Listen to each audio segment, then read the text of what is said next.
You ever hear scratching in the ceiling at 2 a.m. or noises coming from within your walls? Let me just tell you this. It's not the house settling and it's not your pipes. It is rodents. And I'll tell you this for nothing. Once they're there, they're not going anywhere. And you hear one, there'll be 100. Do yourself a favour and jump onto pestrol.com.au and get yourself a Pestrol rodent-free Max. Now, the people next door, when they moved in, Baz and his lovely wife, they said, we've got a couple of possums in the roof. I said, have I got the product for you? And so we got them the Pestrol possum deterrent. Possums gone in 3 days. I said, Baz, how's the possums? He said, they've gone. Doesn't hurt them. It just drove them away to live somewhere else. Pestrol. Use my code at the checkout, BONA. Don't forget it, and you'll get yourself free delivery. Head to pestrol.com.au. Pestrol. Problem solved.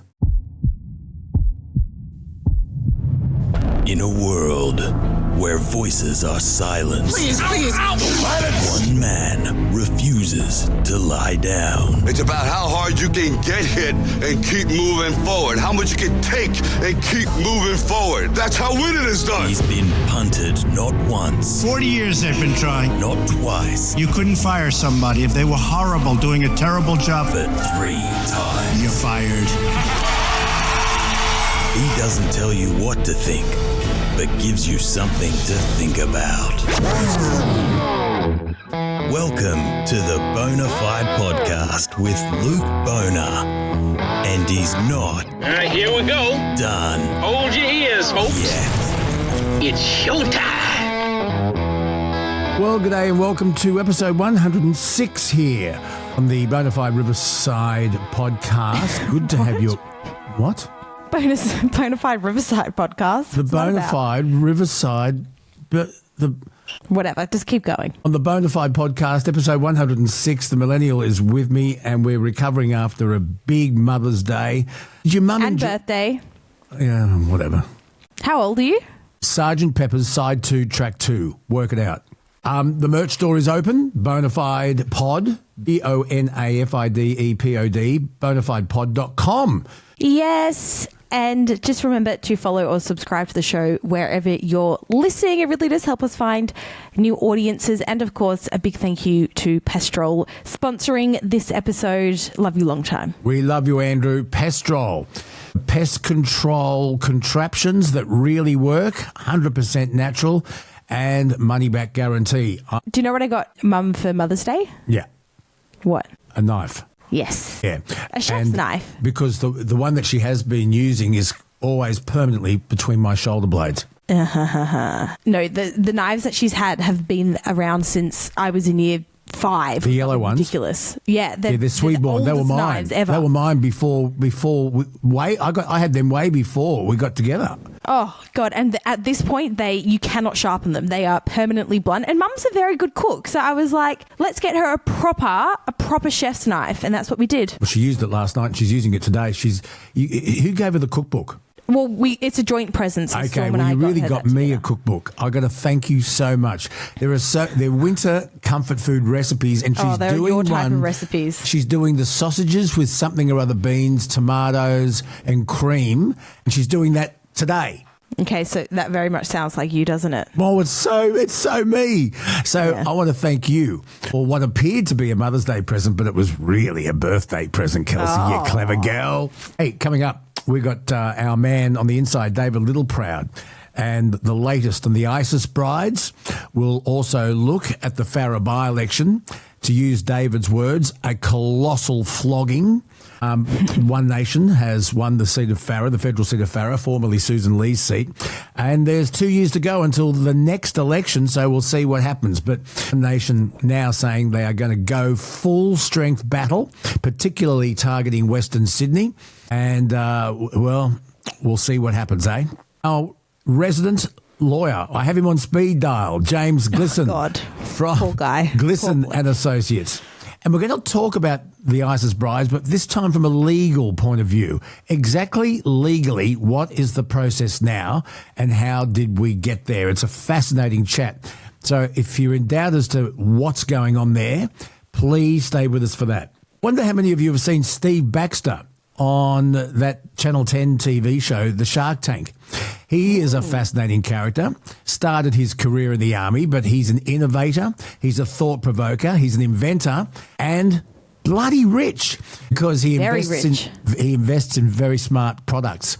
And he has an interesting story to share with us as well. So Steve Baxter, fascinating character coming up. And as usual, Truckie Tuesday with Rod Hannafy for everyone behind the wheel, whether you're driving a truck or whether you drive a car, it doesn't matter. Another great chat with our good mate Rod Hannafy from Truck Right. We love the news. Something to think about, something to laugh about. We're talking. So a quick look at some of the news headlines.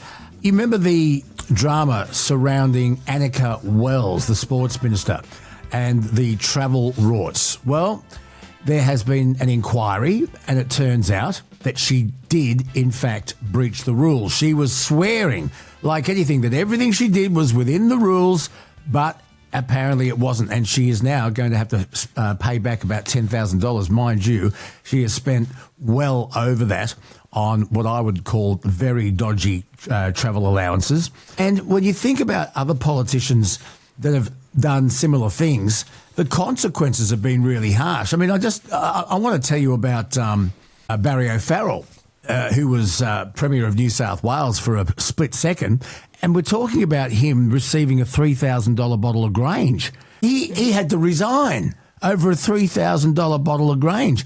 You remember Bronwyn Bishop's helicopter flight? Yeah. Choppergate. She didn't lose her seat or her job, but she has been forever tainted. And she paid back the money. She wasn't ordered to, but she did. And there have been plenty of examples of politicians. And you haven't heard much noise about it, Kelsey, and you want to know why? So many politicians from every side of politics has been doing it. Of course. They all do it. They all do it. So it's hard to... I kind of feel bad for Annika in a way because she really has become the face of this scandal. What she did was over and beyond. I mean, we're talking about Thredbo ski trips and birthday parties and travelling out of the state for somebody's party. For flying her family around business class. No way does that pass a pub test. And so anyway, the family night at an AFL grand final. I mean, seriously? So she's now apologised for her mistakes that she denied right up until she was found guilty of rorting the system.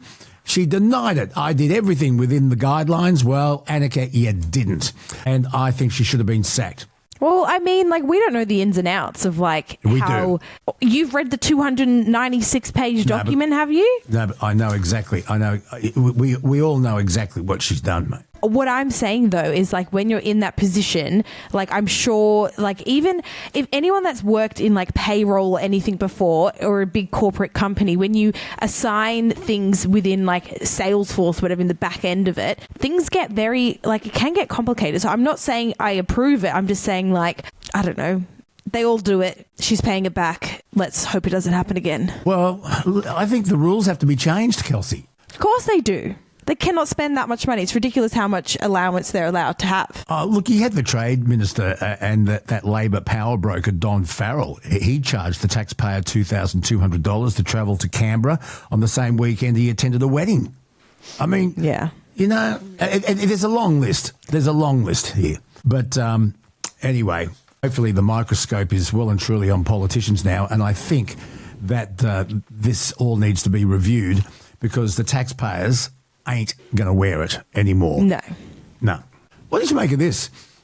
A Victorian man has been charged with drink driving after he was spotted stumbling and urinating at a Devonport McDonald's drive-through.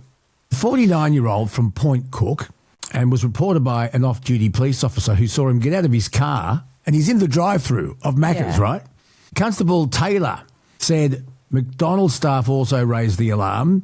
McDonald's staff also contacted police due to the man's slurred speech and behaviour. Look, at least he didn't pee into the little hidey hole that the restaurant workers work from. Was he just busting? Was he just busting? He was pissed. I wonder if he had fries with that. No, you got to be pretty belted. You got to be pretty belted to do this. He was McWhack. He was gone. Anyway, a McDonald's drive-through. What's the dumbest thing you've ever done when you're on the drink? Well, you should ask our listeners for their stories. Mind you, we don't want to encourage drunk behaviour. Yeah, drink responsibly. You always drink responsibly. But what's the dumbest thing you've ever done? The dumbest thing I've done is fallen off a boat. But the boat you fell off a boat that wasn't even on the water. It was on the parked on the side of the road. Yeah, which that was is a good way one. worse. That was a good one. Yeah. Remember the night you came home from that? If I fell off a boat, you're not wet. No. No. And I had to meet Nathan's parents for the first time the next day. So That's that was right. very interesting. That's very right. interesting. Now, look, have you seen this speed running trend? Oh, I have. It comes from the United States. And it was kind of tied into Scientology. It was the Scientology sprint, but now they call it the speed sprint. They were going to go through the Scientology building, but it was locked. But what about the footage? Teens running riot in Brisbane's CBD. A police patrol car used as a makeshift BMX ramp before it's time to bolt.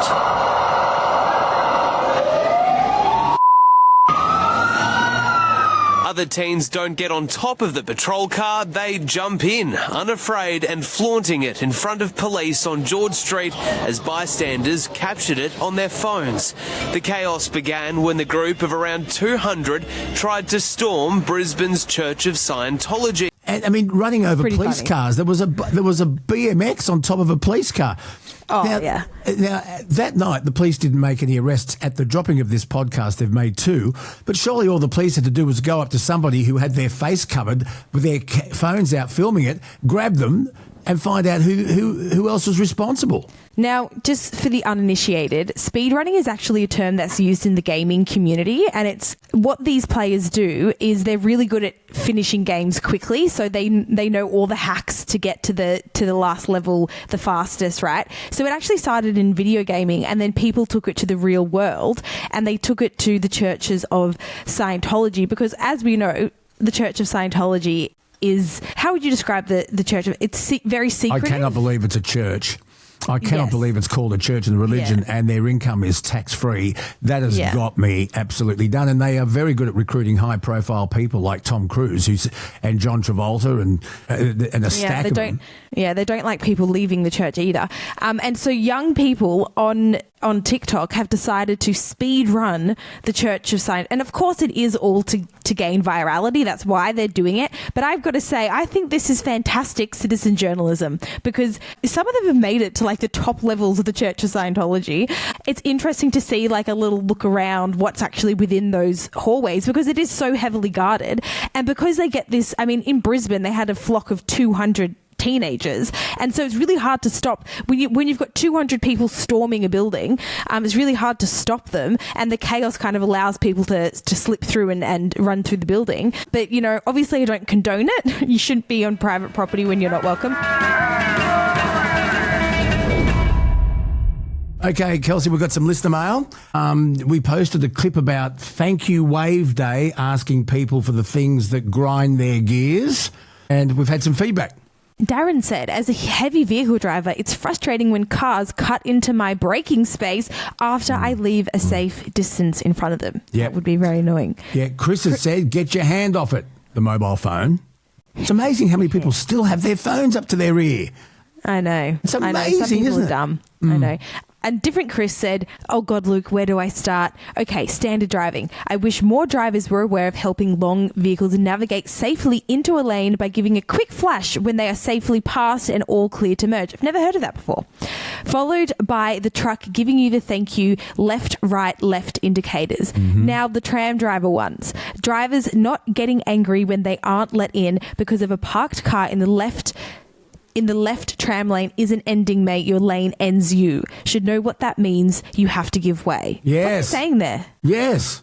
The dart left out of the side street to immediately turn right into another less than 50 metres ahead, but having then stopped dead and wait with 47 tonne of tram bearing down on you at anything up to 60 kilometres an hour. It doesn't end well, and there's nothing we can do other than emergency brake. So lots of truckies tramming in there. It would be pretty scary having to brake really quickly when you've got impossible. a massive, massive. We've been talking about that for years. Absolutely. People don't get it. That's why there needs to be an education program. Karen said, in my area, they've started driving straight out of side streets, making you stop even when they're supposed to give way. Had one on the way home from work today and let him keep going. Do you think he thanked me? No. James said, left lane, just get in there. There is no bogeyman in the left. People hate getting in that left lane. I know. And Heather said, hi, Luke and team. As an oversized pilot/escort, we deal with wankers almost daily. Whether they be cars, caravans, or even truck drivers, I would love to display a sticker and get the message across. Love your podcast, buddy. Love you too. We'll send you a sticker, Heather. Or said, let the buses in if they are stopping every day, hundreds of times. Give them a break. As soon as a bus puts its right indicator on, even if I'm behind it, I let it go. Oh, yeah, I always give way to buses. I feel bad for those blokes. Steve said, try driving on the M80 in Melbourne where it exits to the Hume. It is seriously Mad Max crossed with wacky races, all to blame due to tailgating. I hate tailgating. Yeah. And it's always, Luke, I feel like such an old grumpy man. I've noticed that it's usually 80% of the time P-platers. Tailgating. I hate it. It makes me feel like I'm old man waving my fists and yelling at the sky. Now, this is from Jason. He left this comment on Spotify. He said, guys, I'm being a thanker to a truckie that I was travelling behind in my Hilux on the Newell last Friday. It was a Rod Pillen Transport road train and the driver flicked his RH blinker on to inform me I was clear to overtake. Yeah. He then flashed lights once I passed him to say I was clear of the truck so I could return to my lane. Oh, Rod Pillen. We love Rod Pillen Transport based in Dubbo. We know all about him. We've been there. I bet that was Rod. Anyway, I called him up via my GME, UHF, of course. Good boy. Good boy, GME. Thanks. Manufactured in Australia. Sorry. To say thanks and asked if it was Rod. It wasn't, but this bloke is a legend. Cheers. P.S. I'll buy some merch. Said, oh, Jason, I will message you or I'll ask for your email and we'll send you a sticker. That's fantastic. Bale said on Spotify, now this is going back to the electric trucks. Yep. Luke, my question to the electric truck conversation is what is supplying the electricity to the charging station? Also in regards to the electric trucks entering the mining industry. It's my understanding that they have had electric vehicles for some time, and I asked the same question. Where is the electricity coming from? Because if it's being supplied by a diesel generator, then it's really defeating the purpose of electric vehicles, other than it maybe gives a greener voter a tiny erection for a minute. Where does the electricity come that charges the charger? That's really good. Now, Keith said on Spotify, the millennial needs to get on camera when talking and giving opinions. It's strange seeing Luke when you hear a woman's voice. You are on camera. At Mother's Day down at the North Narrabeen Surf Club, I introduced you to Nov. Yeah. Michael Novikov. I went all through primary and high school with him, 4 times world kneeboard champion. And he loves the podcast. Nov, a big shout out to you. And he agrees with me. You look just like Nikki when Nikki was your age. But Nov said, how come I don't see Kelsey? Well, Nov, you got to watch YouTube because I don't. No, Luke. You don't listen to me when I talk, do you? Pardon? I don't put my face. What was that? I don't put my video on here because 95% of the time I've rolled out of bed and nobody needs to see that. And also, there is a lot higher expectations for the way that women look. So look, maybe in the future I will include my video. Kelsey, I didn't realise that. I didn't know you blanked yourself out. Kelsey, your fans, I've told you this like 18 times, Luke. Kelsey, I've told you this so many times. Your public want you. No, I like being mysterious. I like being the voice in the background. Luke, you just got to stop having a resting bitch face. Much better. Okay. Coming up on episode 106, our man on the inside, former leader of the Nationals, David Littleproud. You's pretending not see that blinker and there's trouble. There's trouble. Guess what? I don't think you are my enemy anymore. My enemy and the creator of roundabouts, Frank Blackmore. Frank got up on one morning in Britain with a cup of tea and a crumb. Time to catch up with the man that we call the man on the inside, David Littleproud, former leader of the Nationals, who has More to say now that he's not leader, which is great stuff for us here on the Bonafide Podcast. David, very good morning to you. Hey, good morning. Good to be with you. Is it a good morning for the coalition, though? There was a massive flogging over the weekend at the Farrer by-election, the seat formerly held by Susan Lee. It's been a coalition stronghold for 77 years. We now have an independent, One Nation, has won the seat quite dramatically. I want to quote you correctly, so tell me if I've got this wrong. Have you said, quote, it was a good old-fashioned flogging? Yeah, well, it was. I mean, no, you can't run away from the numbers. It was a flogging. And when you think about the last federal election, the Liberal Party got 42% of the primary vote. They're down to around 11, just under 12%. That is a flogging. And I think it came about the fact that their member is no longer there and decided to cut and run and cause a by-election. That causes angst to start with. But the member, Susan Lee, who left, was the leader of the Liberal Party. And I think, unfortunately, she left at a period when she wasn't and proved not to be the leader that the Liberal Party wanted, and she got rid of all the Liberal Party's policies after the last election and said, we'll start from scratch. Well, didn't put one together for 10 months. Of course, someone else is going to walk in and take that space. So I think it was a stark reality of the political pain that the Liberal Party had to face. I mean, the people of Australia are hurting, and just not understand it's not just the coalition that need a big wake-up call in this. It's the Labor Party, it's the government. See, Anthony Albanese didn't even show the respect to run a candidate in Farrer. Now, he said he'd be Prime Minister for all Australians, so why didn't he run a candidate in Farrer? He didn't want to get towed up, so he ran for cover. But what that result on Saturday said was that Australians are hurting. They're looking for hope. They're looking for something, and they don't know what it is yet, but anything else other than what's been put in front of us at the moment is what we're looking for. Well, there's 2 years to go until the next federal election. So is this a protest vote, and will it be a different result in 2 years? Or do you think this is a really strong message that Australia is saying we want less immigration, we want more affordable housing? You know, I don't know of many One Nation policies that are going to fix all the problems that are facing us, but is it a protest vote, or do you think, because One Nation's now saying they're going for seats in Western Sydney and that New South Wales is going to get a big shake-up? Well, I think it is on the verge of going from a protest vote to a reality of people just wanting change, and they want change because nothing's happened. And this is the thing, is that if you look at Pauline Hanson's immigration policy, much of it looks as very similar to what the coalition took to the last election in terms of reducing the net migration numbers down significantly to allow time to build some homes, to give some hope for young people. I mean, Chalmers keeps on spending billions on saying we're going to build all these homes. All that does is fuel demand. And that pushes up prices. What you've got to do as a federal government, you don't build the homes. The state and local governments have the planning pen on that, but you buy them time. And you buy them time by cutting back migration, and you cut back migration to make sure that you prioritise the people you want to bring into this country, like some tilers, some plumbers, some electricians, some roofers, some tilers. So these are the sort of common sense things that can happen. And what happened was that Susan Lee vacated this space when she was the leader, and of course someone else is going to walk into it. Now, there's 2 years to go, but this is why it's important for Angus Taylor to try and catch up. It's important he starts to roll policy out and get in behind it. I mean, the only policies the coalition had were the four that the National Party left the Liberal Party over after the election, and Susan Lee wanted to get rid of them all. And we said, no, we wanted nuclear energy. We wanted divestiture powers on supermarkets who were doing farmers and consumers over. We wanted to reform the universal service obligation so that your mobile phone might work, and the Regional Australia Future Fund. And then at the end of Susan's reign, the only other policy we had was when the National Party forced her in to accepting to abolish net zero. Net zero. That was the other thing, because One Nation's now saying they're going to really go for Chris Bowen's seat.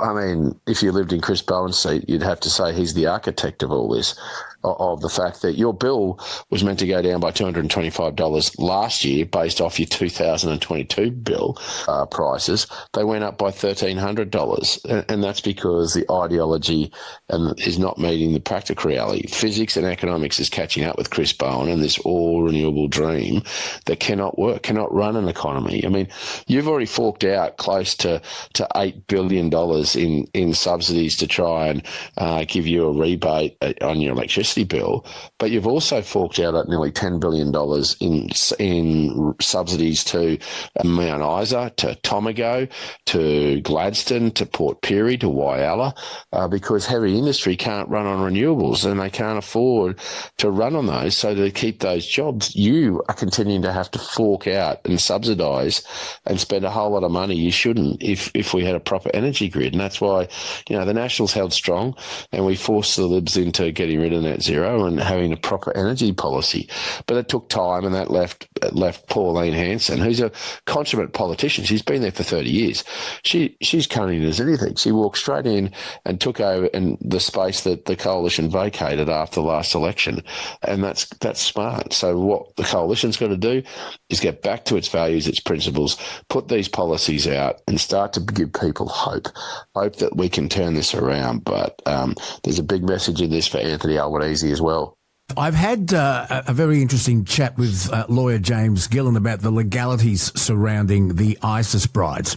But I wanted to ask you this question. How did we get here? We find out that the cost to the Australian taxpayer rehabilitating and surveilling these women is going to cost somewhere in the vicinity of $2 million per person each year. That's the figure Finance Minister Katie Gallagher has come up with. How did we get to this point? Oh, I think the reality is we've let our society slip and we've let that degrade over many years. What happened was that these people, these women and their children and their husbands went and fought to establish an Islamic State. They went and fought in a violent sense. They wanted to kill people who didn't believe in that cause. They went overseas to fight for that. The only reason they're coming home is their side lost. The Islamic State lost. They were destroyed. And now they want to come back to Australia. Now, they had a value, they had a belief that they wanted to live in an Islamic State. Now, I don't think that you can say with all certainty and comfort that these people do not still have that ideological view. The reality is that a federal government, you cannot stop Australian citizens who have only Australian citizenship from coming back to Australia at some point. What you can do is, if they have dual citizenship, you can cancel the Australian citizenship and say you've already got citizenship somewhere else in the world, off you go to wherever that is. If they've just got Australian citizenship, we have these things called temporary exclusion orders. And in fact, Tony Burke already issued one of the first cohort. Now, I would have thought that if you're going to have to surveil these people for some period of time, why wouldn't more of these temporary exclusion orders be extended? Now, they can keep people out for up to 2 years. Now, we've said if you want to come to Canberra and you want to extend that for a further period, we're all ears. We're open to that, to extending that period. Constitutionally, you can't stop someone eventually coming back, but these temporary exclusion orders prolongs that and pushes it out. And if that poses the opportunity that we need to ensure that we keep Australians safe, then we should do that. Now, I get there's children involved in this. Yes, that's that's the other thing. I mean, these children, have they been radicalised? Can they be rehabilitated? And these are children after all. And I have sympathy for the children. But I also, if I wanted to be in government, I also have to be prepared to make the tough decisions. The tough decisions are the greater good. Now, I'd just say to you, go and talk to young Matilda, who was shot at Bondi. Go and talk to her parents about extreme Islamic behaviour in this country, and the risks that it poses. Now, as a government, what you got to do is sometimes make the tough decisions of the greater good of people in Australia and their welfare, including children that are here, that we're not bringing back people. And unfortunately, these children, whether they're radicalised or not, are part of a family that have an ideological view. And if their family poses a risk, one of their members of their family, then you have to make the tough call. Yeah. And I know that sounds heartless to some, that you would say to those children, but they should stay with their parents wherever they are in the world, but they shouldn't come here until we know what's safe for the balance of the Australian community. And that's the tough decisions governments have got to make at times. And I just don't think we've got a government that's prepared to take that tough decision. I get it sounds harsh, but it's the reality of looking after the greater good of the society that you're charged with the responsibility of protecting. Yeah, there are two of these so-called ISIS brides applying today for bail, and by the time this podcast drops, we'll know whether or not that application was successful. But let me ask you this quickly. Should the Australian government have just said, no, we're cancelling your passports? They can't do that, but what they can do is issue temporary exclusion orders, yeah, which bans them from coming back. It prevents them from coming back for up to 2 years. So that's if they only have an Australian passport. If they have dual citizenship, yes, they should have. They should have simply said, if you've got an Australian and you've got a British, then we're cancelling your Australian citizenship, your visa, passport. You can go to England. As far as we're concerned, you're England's problem. If they've only got Australian, then under the Constitution, we have to allow them to return, but we can temporarily force them from coming back from Australia to Australia through these temporary exclusion orders. And at the moment, the maximum period of that is 2 years. Albanese has already issued one of those on the last cohort. So why wouldn't, if you just charge two further people that have come back with crimes, why wouldn't you have extended that to them as well? I mean, those people that are looking for bail this morning, wouldn't you have extended a temporary exclusion order for 2 years to say, stay away? And if you wanted the Parliament to come back and say, extend it to 5, extend it to 10, up to 10 years, well, we'd be all ears. I just don't know why we've gone down this path of allowing them to come back in when we've charged them as soon as they've landed. Why, if they're a risk to society, why we wouldn't have put a temporary exclusion order and kept them away from Australia? Is there a chance that these women were forced to follow their husbands or men to Syria, with the intention of forming an Islamic caliphate? Is there a chance that they were coerced through threats of violence? And I guess maybe that might be one of their arguments of defence. I don't know. Well, look, and it's difficult to comment on individual cases, but they left not necessarily with their husbands. Their husbands, I think, were already over there. Cases had already left, so they left to be with them. But we don't know what sort of pressure they're under. I mean, look at the massive amounts of mainly male support they got arriving at the airport. So I would say that there are people here in Australia that have enormous influence on this, who possibly believe in the same ideology. This is the challenge that we have, and this is why, as Australians, we've got to make sure that the people we let into this country have our values, have our beliefs, and that's what we've been talking about as a coalition, about changing our immigration policy, not just about reducing numbers, but the numbers have been too high and the standards have been too low. And what we've got to do is lift the standard by actually understanding whether people have our values, our beliefs, of where they come from and what they could believe in. And if they don't align with that, then we should err on the side of caution and not let them in, because we've already got a big enough issue in surveilling those that live in this country already. Okay. That don't live to our values and don't want to live to our values and would want to see our country change to the way that they want it to. And that's the risk that you've got to run as a government of trying to mitigate by putting in places the policies to protect Australians. And that's why temporary exclusion orders and, the reality is you should take the precautionary principle. I get there could have been, in individual cases, there could have been coercion or whatever there may be. The reality is you should should err on the side of caution, take the precautionary principle if these people want to come back to Australia, and take the tougher road of protecting every Australian out there, even though it may impinge on what they perceive as their personal right, for the greater good. And this is where I think Australian governments need to get to. Governments of all persuasions, I think, of the past have worried about individual civil liberties rather than the civil liberties of the collective of protecting Australians. And when you've got a global community that is so fluid, that is so fractious, then even now more than ever is a need to pivot in terms of that immigration policy, but also in terms of things like temporary exclusion orders to protect Australians when people have gone over to fight for a cause they've lost and then felt that they could come back and return to a way of life that they wanted to get rid of. I mean, that to me seems bizarre. The hantavirus cruise ship, the MV Hondias.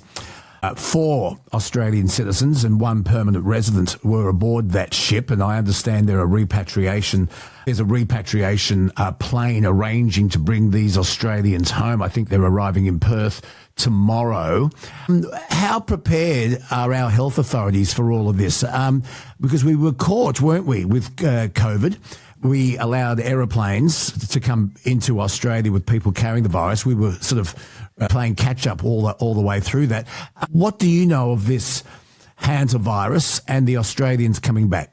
Yeah, it has I think it has an incubation period of about 6 to 8 weeks where you may not show any symptoms for that amount of time. So what's your information? Well, obviously it's a deadly disease, and obviously 3 people have died.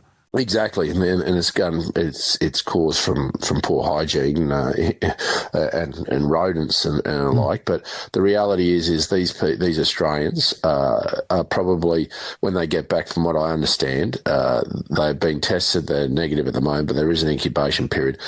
My understanding is they'll go into an isolation period to protect everyone else from being exposed to it. So I think you'll find that probably some of the protocols that were in place during COVID will be quickly enacted for when they return back to Perth, and I suspect that they'll be kept in isolation for some period of time, probably that 5 to 6 weeks, monitored to make sure that they don't have those symptoms before they're allowed out, and I suspect there'll be further testing before they're let out. So I think that health authorities, because I think there's 5 Australians, I think that it's a lot more manageable than you're talking about the general population for health authorities to be able to manage this, to be able to isolate them from the community until there's certainty that they don't have this virus. So I'm quietly confident that I think they've got this under control, but it'll be important that health authorities can demonstrate that the protocols they put in place for these 5 Australians, that they're being cared for, they're being isolated, and then they've been tested again with certainty before they're allowed back out. And I think that's where, as I understand it, the protocols will take place as soon as they land back in Australia. Yeah. As I said, my understanding is that there are 4 Australian citizens and 1 permanent resident.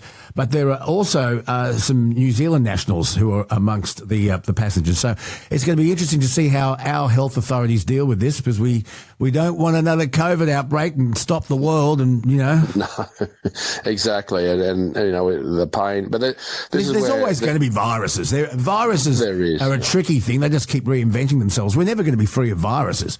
No, but the thing is that there were lessons of COVID, and I don't think, and to be honest, I don't think that we did a thorough enough review, whether that was a Royal Commission or Commission of Inquiry, into what everybody did. I think the state governments ran for cover because they knew that they were the ones that handed out most of those mandates that probably went a little bit over the top.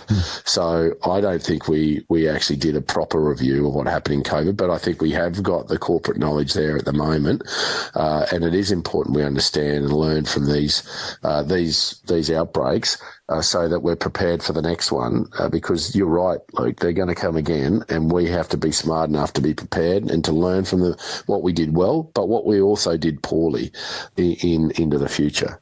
David Littleproud, always good to talk to you. Thanks for the catch-up, and we will talk again soon. Sounds good. Talk to you when you've had time to digest the budget next week. Yeah, thank you. Okay, all right, David Littleproud. Bonafide and busted, but you legends stick around. Luke's chilly meltdowns and his bloom-removed head sound. Well, it's finally happened. The ISIS, or some of the so-called ISIS brides, have made their way back from Syria via Doha to Australia to a not-so-warm reception.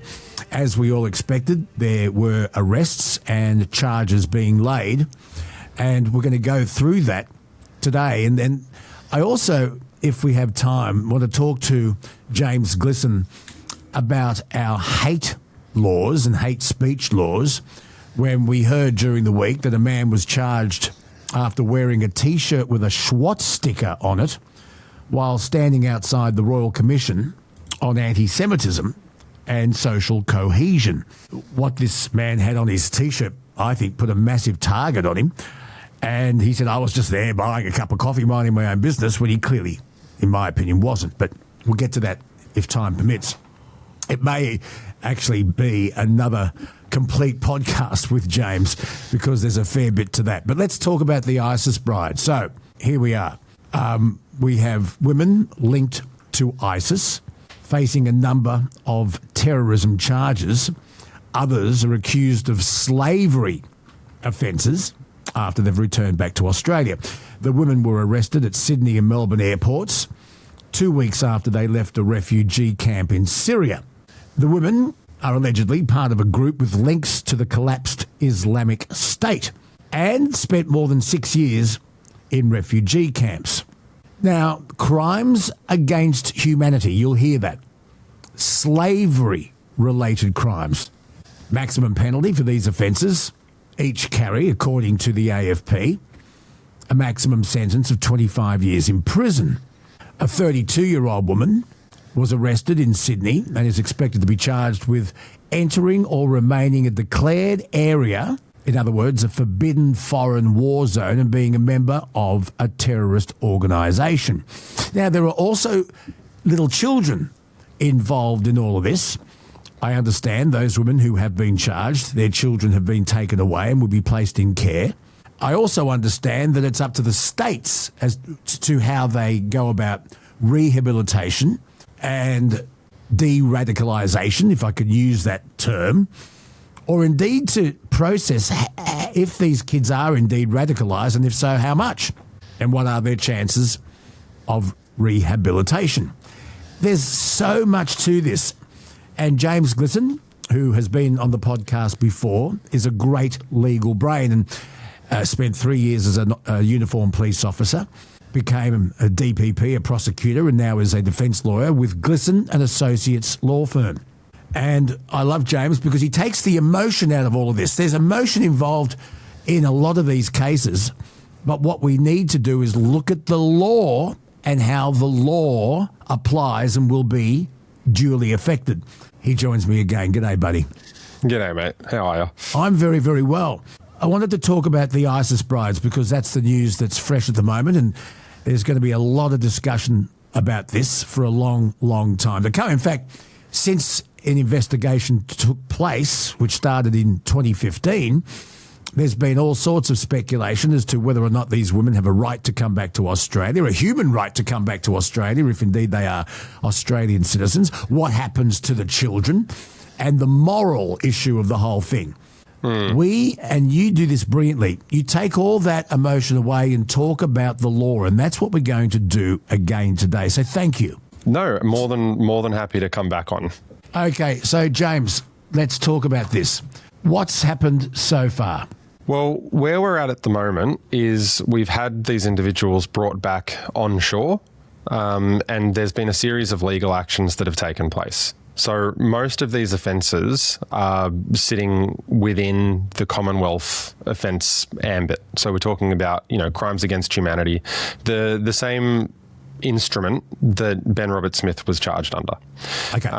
And where we're at again currently is limited information, publicised arrests. What little information we have been given goes a little bit more into the investigation, whatever evidence they believe that they have. And now we're waiting on the bail applications, which will be coming up today. Let's talk about some of because at the time of recording our chat today, some have been charged, some are awaiting charges. Yeah.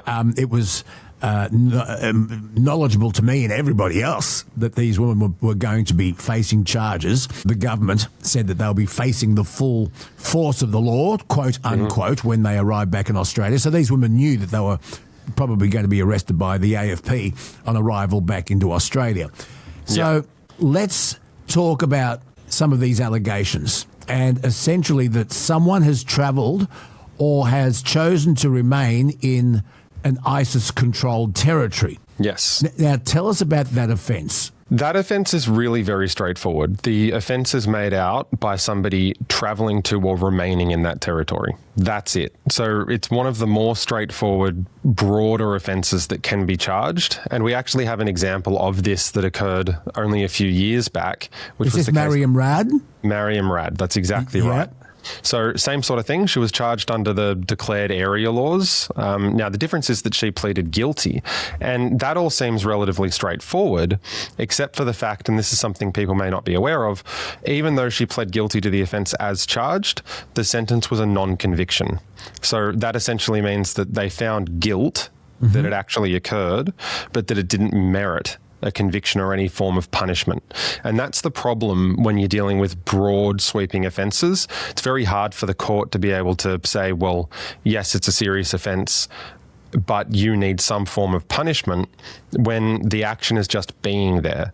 It's very different with some of the offences that some of these women have been charged with now, today. Yeah, so Mariam Rad pleaded guilty, and this is where you hear the opposition now saying, oh, what are you going to do? Because last time this happened, the woman got a slap on the wrist. And I've also heard Peter Credlin on Sky News talk about this because she was chief of staff to Tony Abbott when the women were deciding to go to Syria to be with their husbands and fight with or support their husbands who were fighting with and supporting a terrorist organisation, ISIS, Islamic State, which is an organisation that even the Taliban won't have a bar of, which is incredible, isn't it? And Peter Credlin said they were warned by DFAT, they were warned by the government, they were warned by ASIO, they were warned by the AFP. If you do this, there is a big chance you will never be able to come back to Australia. She says there is absolutely no grey area that these women knew what they were doing.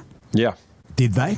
Well, you don't know. You can't speak for them. Look, okay, so without getting into areas that I can't speak to because of the rules I have as a practicing lawyer, what I can say is there's a very clear inference. I mean, I don't think there's an Australian alive that isn't aware of what's going on and what's happening with the Islamic State. So I think that's going to be much easier to prove, even circumstantially. So Mariam Rad's prosecution happened before the newer Commonwealth Anti-Association / terrorism support style expansions. Explain that. Yeah, so the big difference here is, so when those hate speech laws came in, right, they were never really just about speech. They were also about association and the terrorism support. So the old approach, the reason Mariam Rad's charges, at least from what I can read, ended up with just the presence offence being there, and the new approach are very different, because the new approach can take things into account like, as you said, support, association, preparatory conduct. So it doesn't mean that marrying an ISIS fighter automatically makes them guilty, but it does mean that, you know, the prosecution's going to start asking questions and providing evidence on whether or not they knowingly support the organisation, if they assisted it, encouraged it, facilitated it, or participated. And some of the offences we're seeing as well with the slavery style offences, they're very specific. And they're a lot more serious because you have sort of actual victims as opposed to the charge just being in a place. Yeah, and this, I'm not asking you for an opinion on this, but my opinion is that the government and the prosecutors will probably go really hard on this, especially when you look in the wake of the December 14 terrorist attack on the Jewish community in Bondi, where we find out that the father, the older of the two shooters, had slipped through the cracks and had gone to the Philippines for alleged terrorist training, had terrorist training, was a supporter of ISIS, and yet was awarded or was allowed to have a license for a firearm. And there was a lot of pressure on our security agencies that they had stuffed up. And and this is just my opinion, they don't want to see massive red flags with women who have gone to support their husbands or support ISIS. Let these women slip through the cracks. I think it's also a very political thing that's going on, but that's just my opinion. No, I think that's a fair opinion to have. I mean, when you're looking at especially these newer offences that are being charged under, or the more specific offences which didn't happen before, that's a really big deal. Because when you're looking at these offences actually running in court, one of the big things that the prosecution has to weigh up is, if we don't have enough, if we get this wrong, what's the consequence going to be? And there's going to be a loss of faith as well in the system as a whole. But additionally, it's going to then provide for a number of common law, so judge-made law, grey areas, because they messed it up. On the flip side, if they do really, really well, and it's a very tight prosecution case, let's assume it's the first time that it's been run properly, then it's going to really strengthen those charges, and it will lay a bit of a roadmap as to how it might proceed in the future if they come up. Just going back to these charges, we've mentioned that since the Marion Rad case, newer, tougher laws have now come into place. Yeah. So do you think these newer laws potentially make the prosecutions today easier? Well, it's interesting because some of the ones that would have made it easier haven't been elected on. So if we were looking at pure support style charges, that's a lot easier to prove because you don't need to prove that anything eventuated as a result of the support. It's just a proximity thing. But the slavery charges are really interesting to me. Yeah, well, I wanted to ask, what are the slavery charges? Well, in a nutshell, the slavery charges are that you had a slave, I guess even though it's a horrific thing to say that you owned a slave, and that it was slavery in the sense that they had no choice, their human rights were stripped away and they earned nothing, they were just your property, even though they're a human being. Now, that can be very difficult to prove when you're talking about an offence that's occurred overseas, especially in a territory that's held by an organisation that isn't particularly friendly to us as a Western democracy, because it makes evidence gathering quite difficult. So it's going to be absolutely fascinating to see where the evidence is coming from. You got 4 women and 9 children. Yes. Linked to ISIS, and they're back in Australia. As far as human rights are concerned, a couple of questions for you, James. Yeah. Sorry about this. No. And I certainly don't want to lead the witness, Your Honour. However, there is a human rights debate that has been going on since 2015, since all this started. Yeah. They are Australian citizens who chose to go there but now want to come home. As Australian citizens, did they have a right to come home? And if so, why have they spent so much time in a refugee camp? Is that a fair question?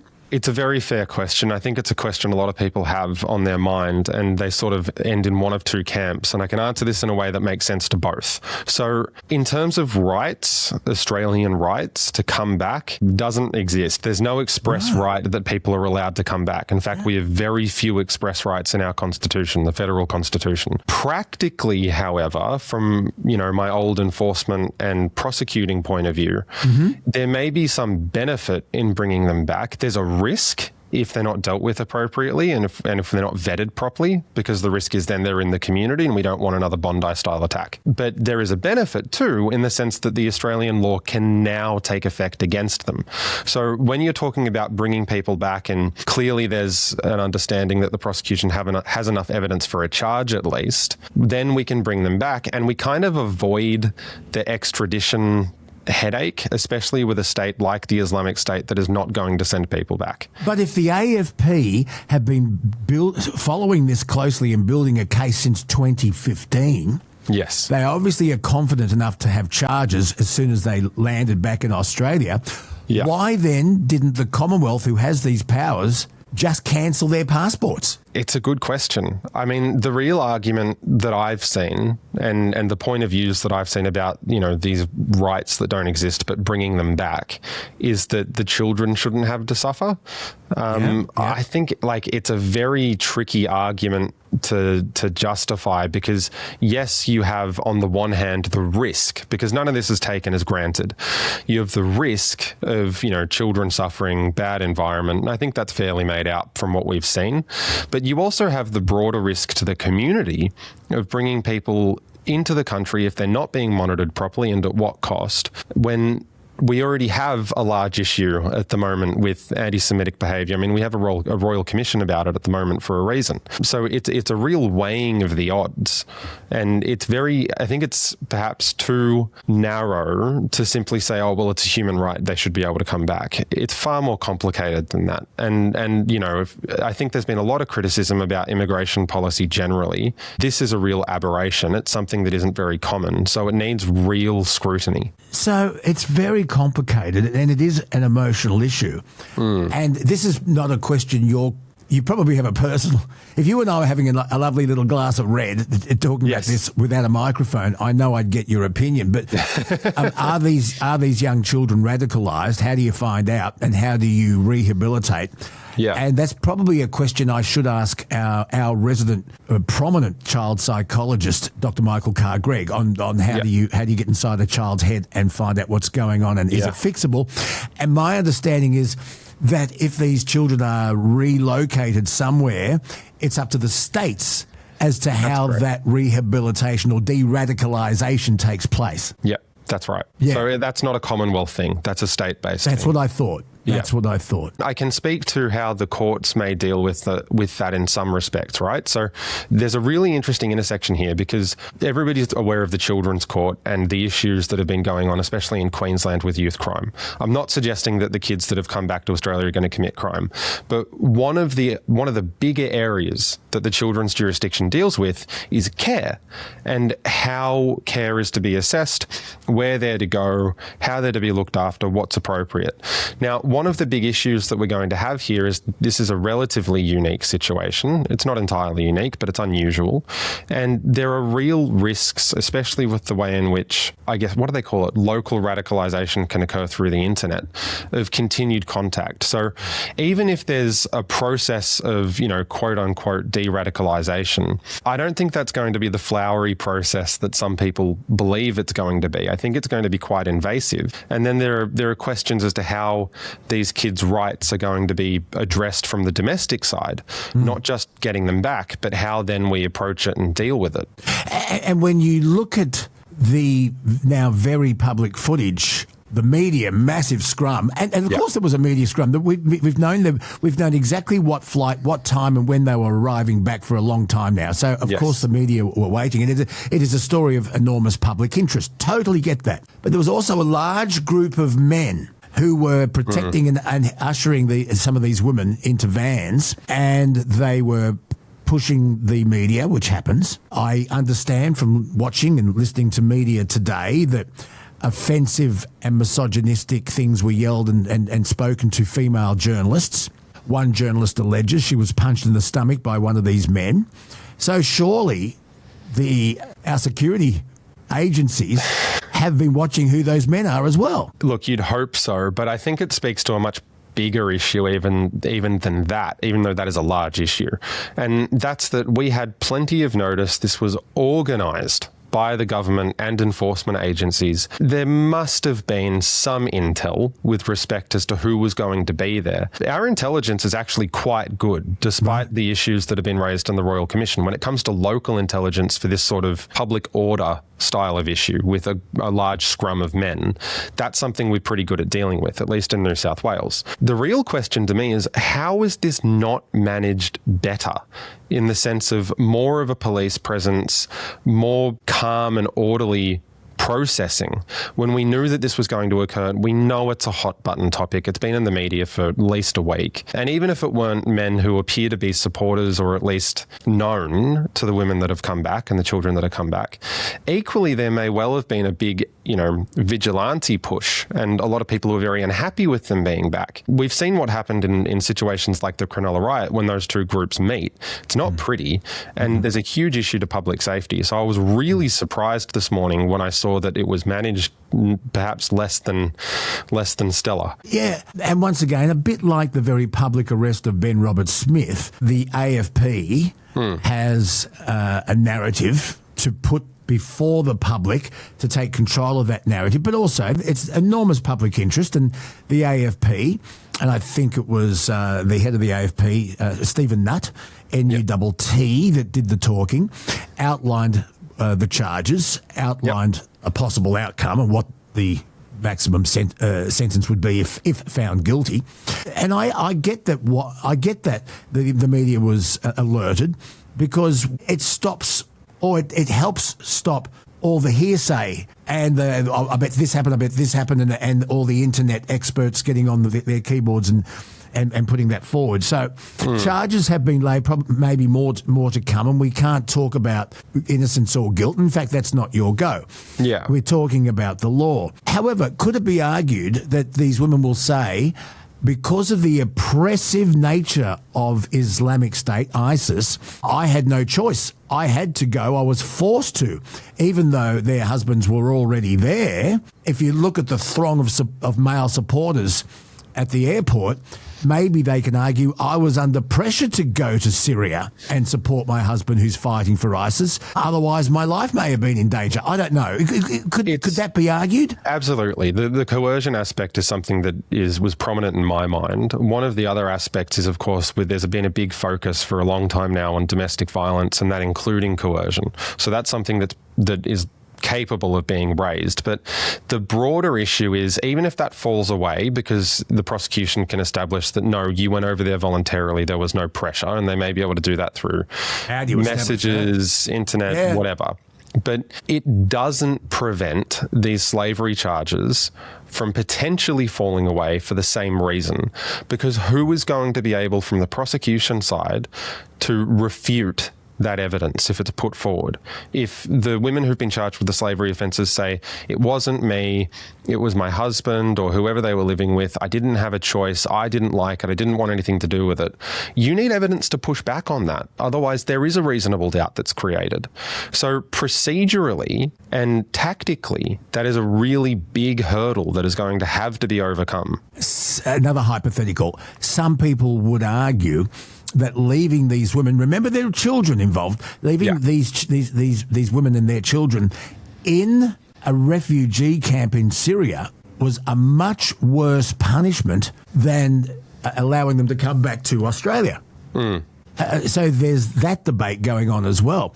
I mean, as I said earlier, if they've been building a case for some time now, why not just cancel their passports? It is something that's always available, and there may well be some people who hear this and say, no, it's not available, there are all sorts of issues. But at the end of the day, given the fact that we don't have an overarching federal framework for rights, express rights, and given the fact that we do have state sovereignty as a country, one of the big areas that a state can control things is citizenship.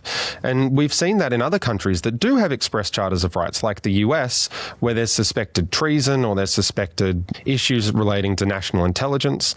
Often they want very badly to bring them back so they can charge them and so they can go through that process. But if they get locked up in some form of quiet prison working camp in countries that I won't name because I don't want the political heat, then sometimes they'll say, well, that's what you get. So it could have gone either way. And what's interesting is that we've chosen as a nation to bring them back. We've chosen to charge some of them. We've elected on some broad offences, which are easier to prove, but history has shown us carries very, very little in the way of penalty.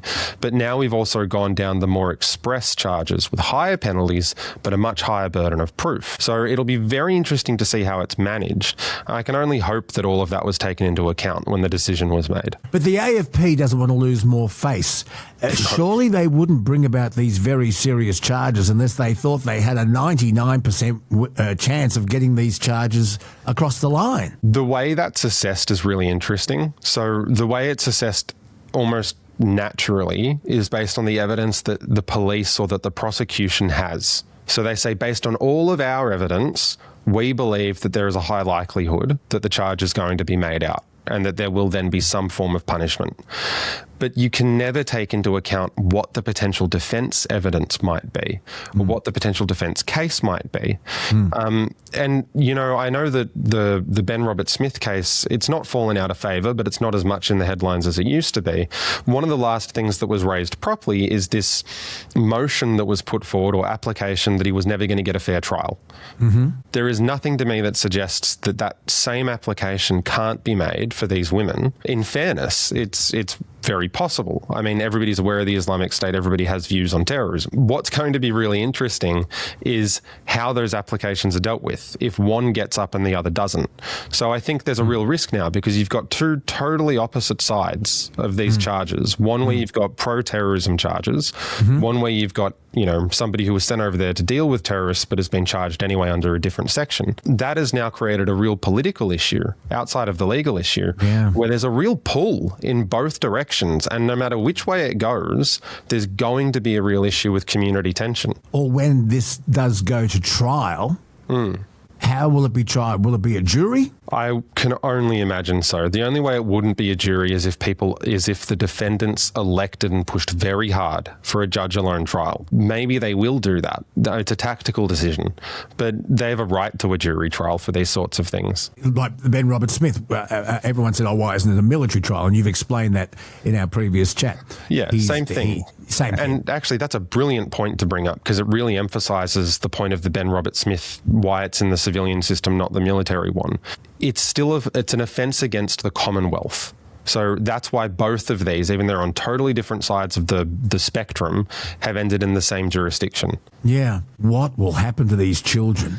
And are there more ISIS brides to come back? It's fascinating. It's sad, particularly for the children. And if the women have been coerced and threatened to go to Syria to support ISIS, well, that's another thing altogether. But we can't speculate at this point, especially now that charges have been laid. We'll wait and see how it goes. But thank you so much for explaining it. And boy, we'll sit back and watch this space. Now, I wanted to talk to you, if we can, about Australia's hate speech laws.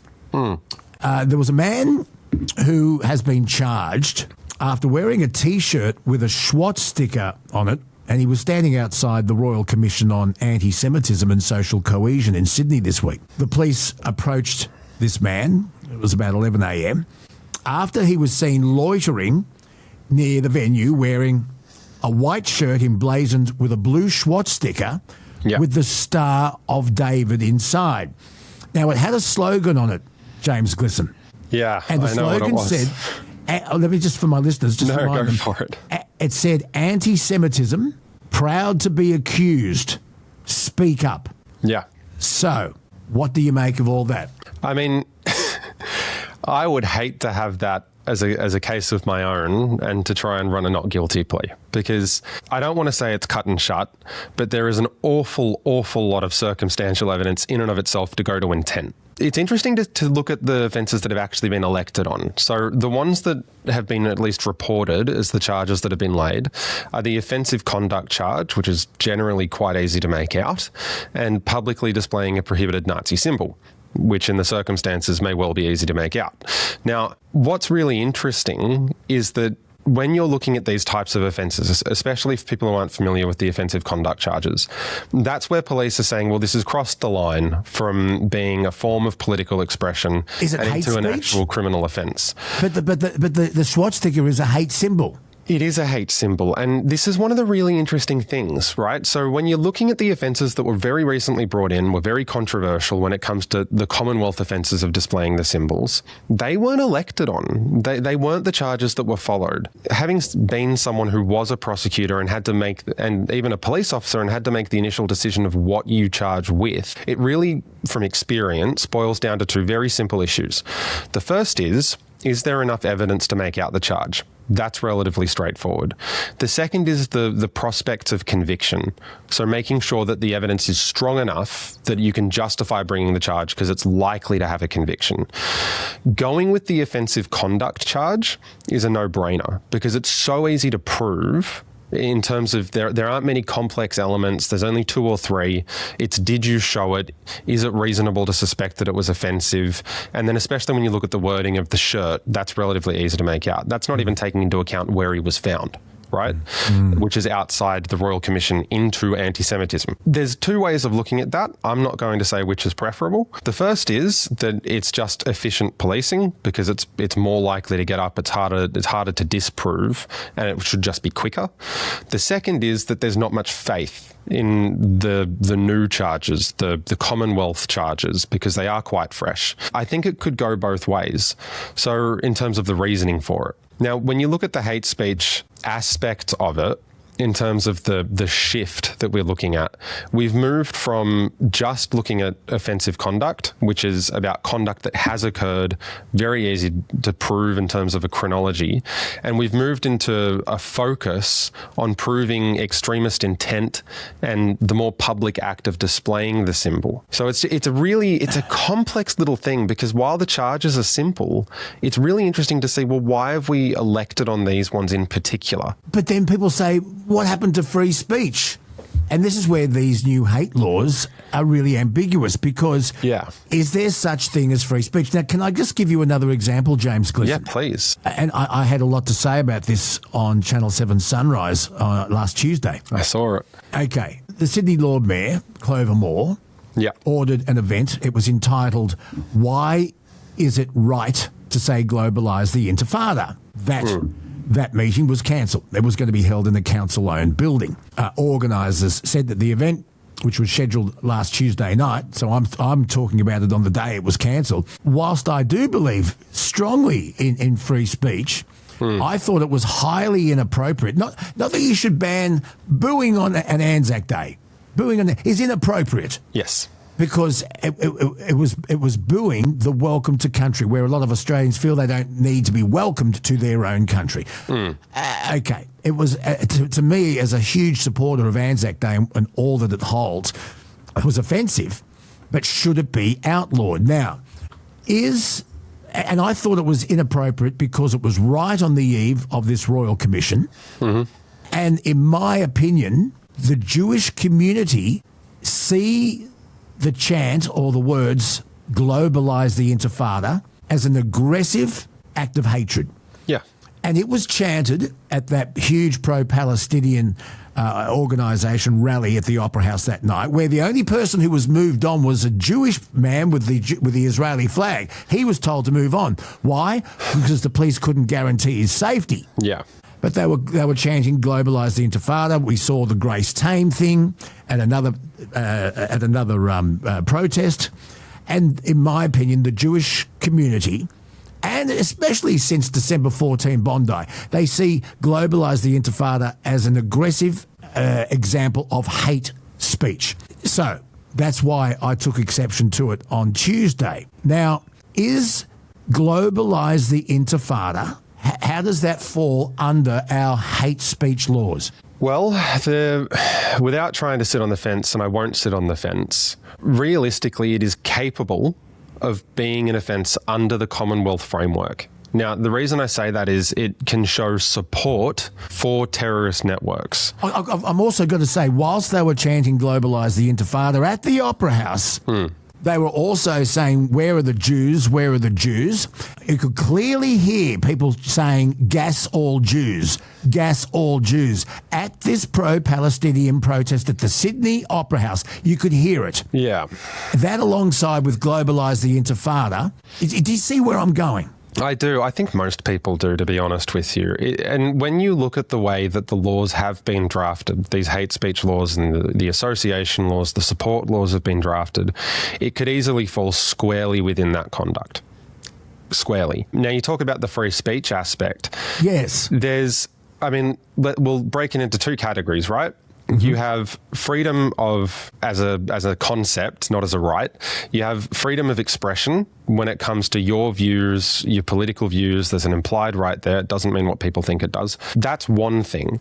When you're getting to the point of a charge, you're no longer talking about an ideological issue. You're talking about a criminal standard having been met, that it's got some criminal aspect to it. And that's really important, because if you're looking at the booing, for example, I think that would probably, even though it may be offensive, it probably falls on the lesser end, because there's no direct attack on a person. It's more of a statement about a political position. When you're talking about things like, gas the Jews and globalize the Intifada, that's on the other end of the spectrum. That's clearly targeted towards individuals or a group of individual people.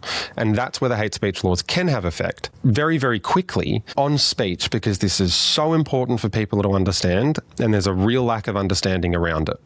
There is no right in this country to free speech, period. There's no right in the sense that people imagine there to be a right when you talk about a Bill of Rights to political expression. It just doesn't exist. The implied freedom of political communication does not mean that it is a freedom you have. It means that it is a restriction on the laws that can be made. It's very, very different. So when you're talking about hate speech laws, so long as Parliament can justify that it is not unconstitutionally infringing on somebody's ability to speak, then the law is good. So if you offend the law, even if the law appears unfair, you can't rely on that as a defence, because it's just not how it works. It's about Parliament, not you. Just to give it context, when the world saw the October 7, 2023 attack on Israel from within Gaza by Hamas, prisoners taken, women taken, killed, children taken, hostages taken, women raped by Hamas. There was a huge pro-Israel ceremony at the Opera House, and the Opera House was lit up with the Israeli flag, as Australia or Sydney's way of saying we stand with you on this, Israel. It was after that the Palestinian protest took place at the same venue at the Opera House, and that's when the chanting happened. All in retrospect to the October 7, 2023 Hamas attack on Israel. So I just wanted to bring that into context. It's a very important context. Very important context. Look, when you're talking about that, and let's say these laws existed at the time, the hate speech laws would very readily be able to have been exercised when it comes to the statements that were made. Now, they weren't enforced at the time. They weren't even thought of, so far as I can tell. But if that were to happen again, if there were to be another October 7 style attack, and then the day after, or within close proximity, there was a demonstration where people were saying clearly anti-Semitic things, referring to war atrocities that were occurred almost 100 years ago now, when we're talking about gassing Jews, then that falls squarely within the hate speech and conduct, association, support, all that sort of thing. Where it becomes problematic is where the government decides to draw distinctions around terrorist groups or extremist groups, because unless they are defined as such, you can support a group that is very similar, but it's not yet an offence. So there needs to be not just, if the government wants to take this seriously and they want this legislation to actually have teeth and to be used, they need to create a practical pathway for it to be used. And I think that would also reduce a lot of anxiety that people have, including myself. I don't mind laws. I don't mind if laws appear to be unfair, because there are ways that you can deal with it.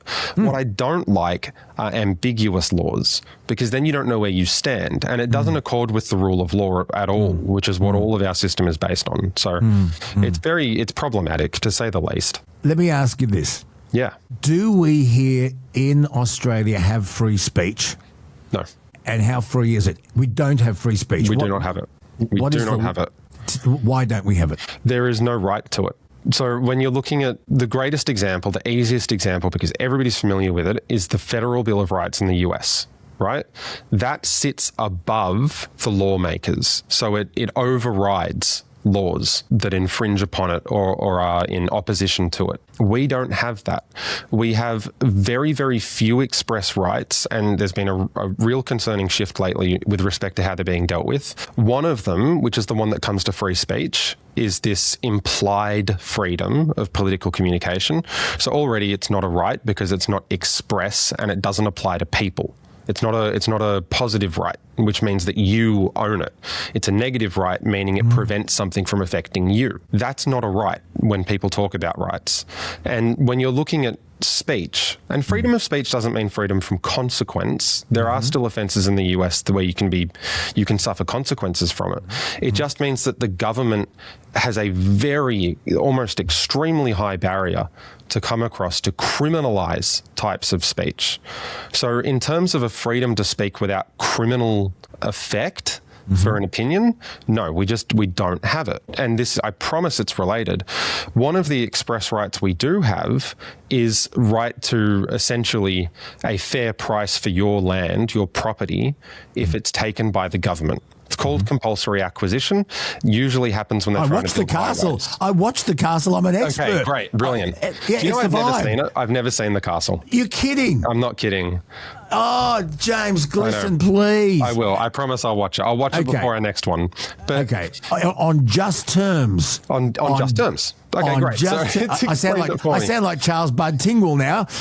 I'm an expert in constitutional law thanks to The Castle. Brilliant. So you're right. Just terms for acquisition of property, right?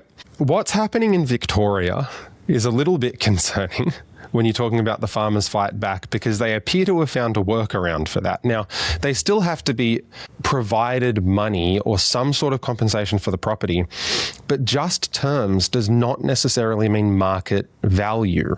And it certainly doesn't take into account things like generational farmers who have used the land. And we have a case at the moment, I won't go into details for obvious reasons, we have a case at the moment where we're going through something very similar, where a portion of the land is being reused for public infrastructure. They're taking it. There's no doubt they're taking it. There's no power to stop them. Where the legal argument's currently sitting is, well, what's it worth? And the initial valuation that we were given was in the tens of thousands.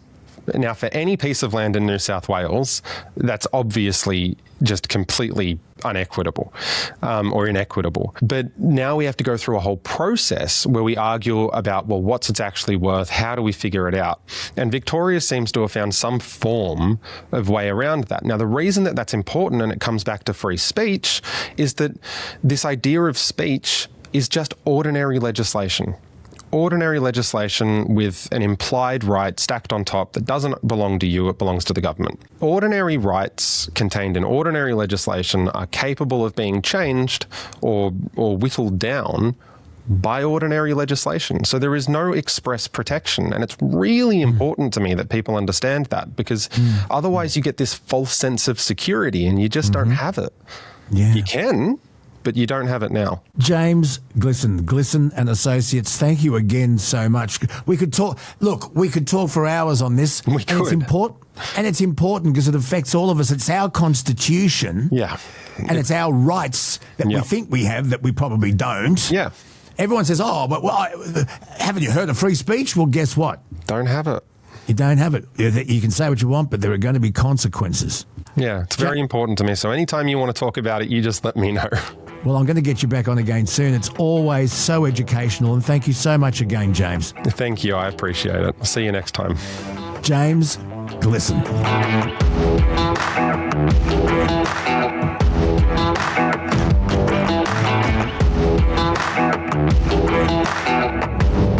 Our next guest is somebody I've been wanting to talk to for a long, long time now. He's always intrigued me. I don't know whether you've seen the Channel 10 series Shark Tank. It's fascinating reality TV. My guest is Steve Baxter, who was part of one of the sharks on the Shark Tank. I think it goes back to November 4, 2014 when he first started there. And I was watching it and I was thinking, who is this bloke who seems quite serious, can be a little bit abrupt, takes no nonsense, and yet has this extraordinary story? How did he get to be who he is, and why is he on Shark Tank? So if you look into Steve Baxter, he has a fascinating background, a career that started in the Australian Army. It spanned 9 years, 86 to 95. In 94, at the tender age of 23, puts his life savings of $11,000 into a startup and internet service provider. The story goes on, but he has been very, very involved in defence and entrepreneurism, the topic of learning and science. And he has a lot of interesting stuff to talk about. And so I thought, let's get him on the podcast and get to know him a little bit better. And he's there with me now from Brisbane. Steve, welcome to the Bonafide podcast. It's a pleasure to finally meet you. No, thanks, Luke, for having me. It's good to be here. I do want to talk about your time in the military and where you are heading now, but the Shark Tank thing is where most people will know your face. How did that come about? Yeah, look, it was a bit weird. It was over 10 years ago now when I sort of first got introduced, so it's been a fair while. I was actually deliberately going out seeking to increase my public profile for some of the stuff I was doing here in Brisbane. So I brought a PR firm on with a mandate to get me, I think it was 5 mainstream articles, TV, radio, whatever it might be, per month. That was their goal, and they brought that opportunity to me, which I wasn't very keen to do at first, to be honest, because whilst I was a huge fan of the UK Dragons Den show, I had watched the US first season of the US Shark Tank, and it was very American. They were very loud, brash, and just pretty ugly to the entrepreneurs. I didn't like that, and that convinced me to take a look at it in the second and third seasons, and they toned it down a lot, and it felt better. So I went and did the what I thought was an interview. It turns out when there's a camera involved, it's an audition. Audition, yeah. So, but it wasn't. It was a funny day actually, because I had to. One of these first world problem rich person stories, I'm afraid, Luke. So I just have to persist with it. That's okay. I'll ride with it. So I just bought a new aircraft, as you do, and I had to get some training done. And there was a regulatory change in Australia coming through. I mean, I had to sort of get it done with a bit of time pressure before they changed the law, basically. And it would have been extra burdens to fly this aircraft. They did the audition out at the local airport where I brought an instructor in, and we were going to start training that morning. And just before I was, going to do my training, I was going to do this audition. And this instructor I brought in managed to jump in my plane, start the turbine in the wrong order, and literally set the engine on fire. So, which is, it's called a turbine fire. It's a lot less, fire, it's catastrophic to the engine, not so much the aircraft. And so I was looking down this camera. I remember seeing the footage afterwards, and I was just filthy angry. I'm staring down the barrel of this camera. And in the background, you can see the propeller windmilling and smoke coming out. And I'm like, yeah. I gave myself very little chance of getting it. I mean, I speak too fast. I slur my words. I don't understand it very well. It's probably better now. Worse back then, to be honest. So, I said no. They actually came back and said, look, we're after 5 sharks and you're the 6th best shark. And I said, that's what I tell my daughter when she's in, that's what I tell a young kid in order to, get something out of them. That it was terrible. And then, one thing led to another, and they booted one of the sharks out. And with 2 days to go, they asked me to come back in. And so that's what I've always thought, wouldn't it be great to have enough money to be a shark? But I've got to ask you this. The ideas that came to you on Shark Tank and the ones that you went on board with, I guess first question is, when you say, I'd like to be part of that company, I'll offer you $250,000 for 20% of your company, or whatever it is that really your money? Yep. And how many partnerships did you go into through Shark Tank? I used to have this down in a piece. I should find one of my old speeches and get it again, because I did actually calculate it at some point in time. So I've invested in, I think, a little over 100 companies now. I want to say around about sort of 16 or 17 where over those 4 seasons of Shark Tank that we successfully engaged with, I would have made offers to maybe, I have a number there, so I think it's in the 30s. To be honest. So probably outside of that very artificial environment, which is a TV show, where, you get 8 to 12 minutes and all of a sudden you get a deal. Well, it doesn't happen that way. Literally, we take a fast deal for us in the real world is 4 to 6 months. Yes. So you learn a lot. And so when you spend 4 to 6 months looking at a business and the market and the other surrounding factors, and you learn a lot. You can't actually learn inside a TV studio. So it's not surprising that most fell over. If you're out to make a serious investment, it's not surprising most fall over, to be honest. How many of your businesses fell over, and how many are still going and making a profit and doing well?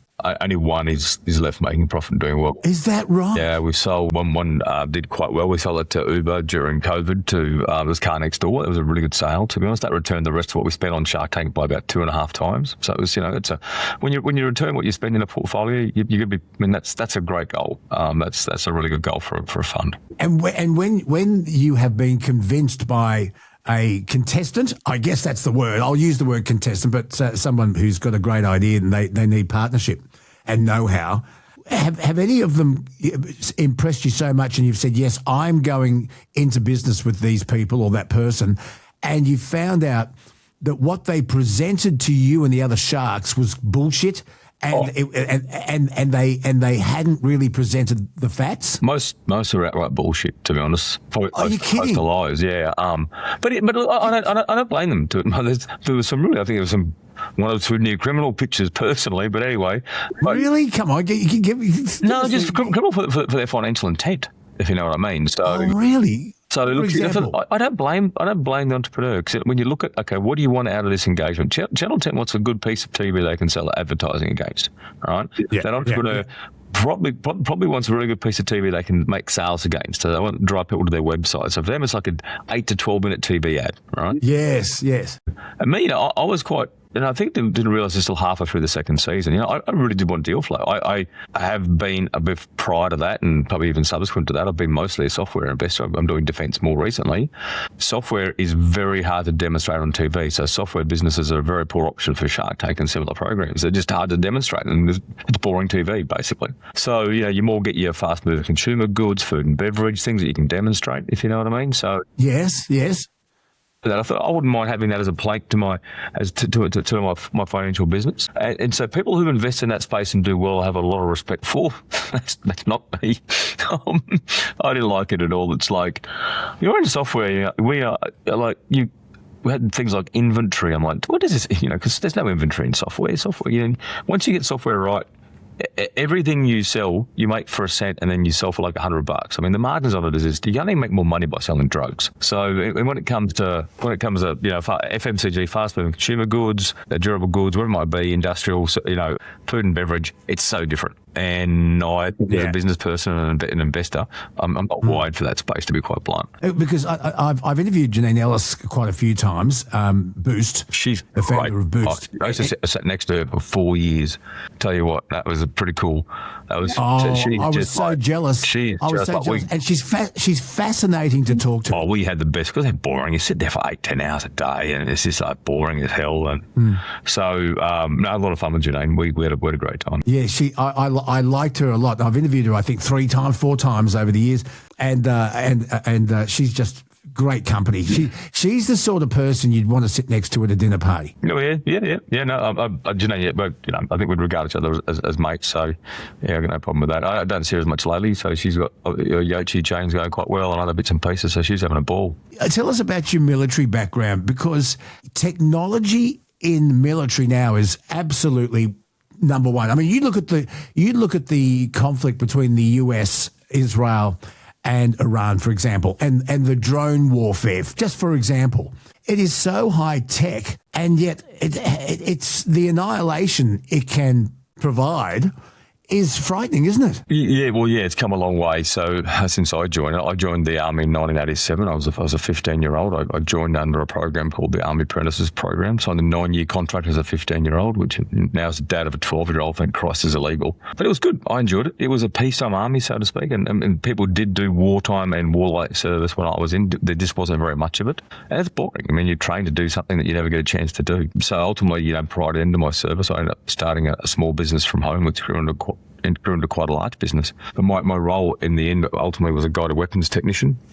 I used to be involved with the repair and maintenance of surface air weapon systems, anti-tank systems. But I also did things like medical and dental gear and radiation, industrial radiation safety, things like that. So it was a pretty wide and varied role, quite interesting. And I've still got lots of mates from there. In fact, I'm heading out fishing in the next couple of days, and there's three mates I serve with go along those fishing trips, so we'll get there and pretend we're 21 again and have a good time. So far as where the Army's going, though, so post that journey, I started a business out of Adelaide in the telecom space. It was a dial-up internet service provider, if you remember the days of dial-up modems. Yeah. I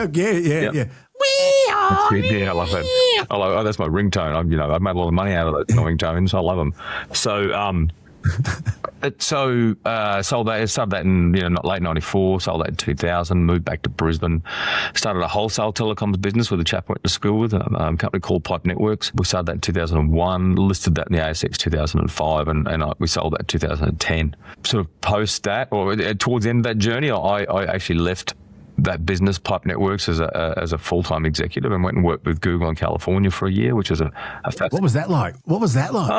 Look, we really enjoy the US. I would say Google was exceptionally professionally disappointing and embittering, to be honest. I didn't enjoy my professional engagement there at all. Why? I like getting things done. So when you're and it's a very successful company with amazing IP, and they employ really smart people to basically talk all day, sit around, eat lunch, not do much work as far as I'm concerned. I've always thought I love democracy, but I'd prefer to be a dictator, because I would if I had a mandate to pass laws, it would drive me spare having to run everything past cabinet and caucus and committees. It would drive me mad, and I got a funny feeling you might be the same. Yeah, look, my wife, before we went over it, she said, are you sure you're going to be okay? You've just come, you've run 2 of your own businesses over the last, what would have been then, what close to 13 years. I said, what can go wrong? It's Google. It's going to be fun. Let's just go have a good time. And got there, and it was just like, it was just, I get a lot of personal satisfaction from delivering value to myself and others, and professional fulfillment, I suppose. Yeah. When your company is large, as rich, as wealthy as Google, and all props to them, I've done very well. But you can have a lazy workforce. I didn't want to be in a lazy workforce. I was still an entrepreneur. I was still ate at my desk. I wanted to get things done. I like a work day that goes so fast because you're so busy. You don't know where the time's gone. I think they're the best days to have. So tell me, why do you think Google and of course Facebook and Mark Zuckerberg have been in the news a lot lately? How do these huge IT companies get to where they are? Is it? And let's look at Apple. And the face behind Apple was Steve Jobs, but there's a lot of clever people behind all of that. He was a great front man. How do these things get off the ground?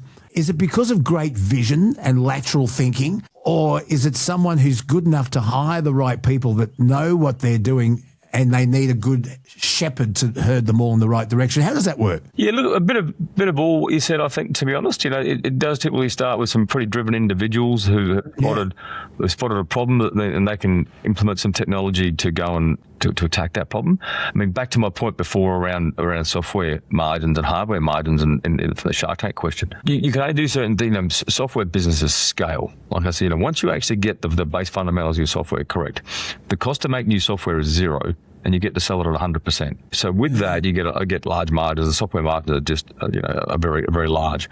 So as a result, you can explore, you can do things, so you can have different business models. That and most of these have been spurred out of the US is not surprising. The US is the bastion of free enterprise, and they've got some amazingly great approaches. As we approach the 2026 Australian-made budget, when they're talking about penalising entrepreneurs through capital gains tax, other bits and pieces, and the US have exactly the opposite towards their entrepreneurs. So they encourage them. They actually want to make people wealthy, because they know they drag tens, hundreds, and thousands of millions behind them into greater wealth as well. So you have this system that's set up to actually produce that. And then with that comes an amazingly vibrant capital market. Let's call it venture capital, but there's a lot more to it than that. But that's how a lot of people think of it. And that will back and take risk. Yeah.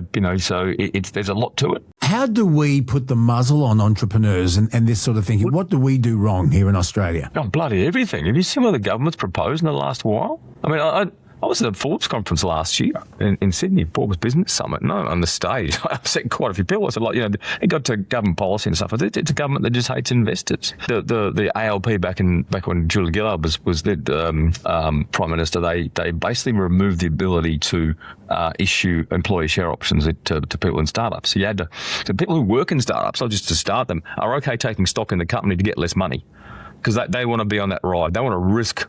They want to bet their skills and risk that as well, right? And the government came out with an exceptionally punitive mechanism that just made it impossible to be able to do that. So you had to then pay them cash, which means you had less money to grow the business. So one example.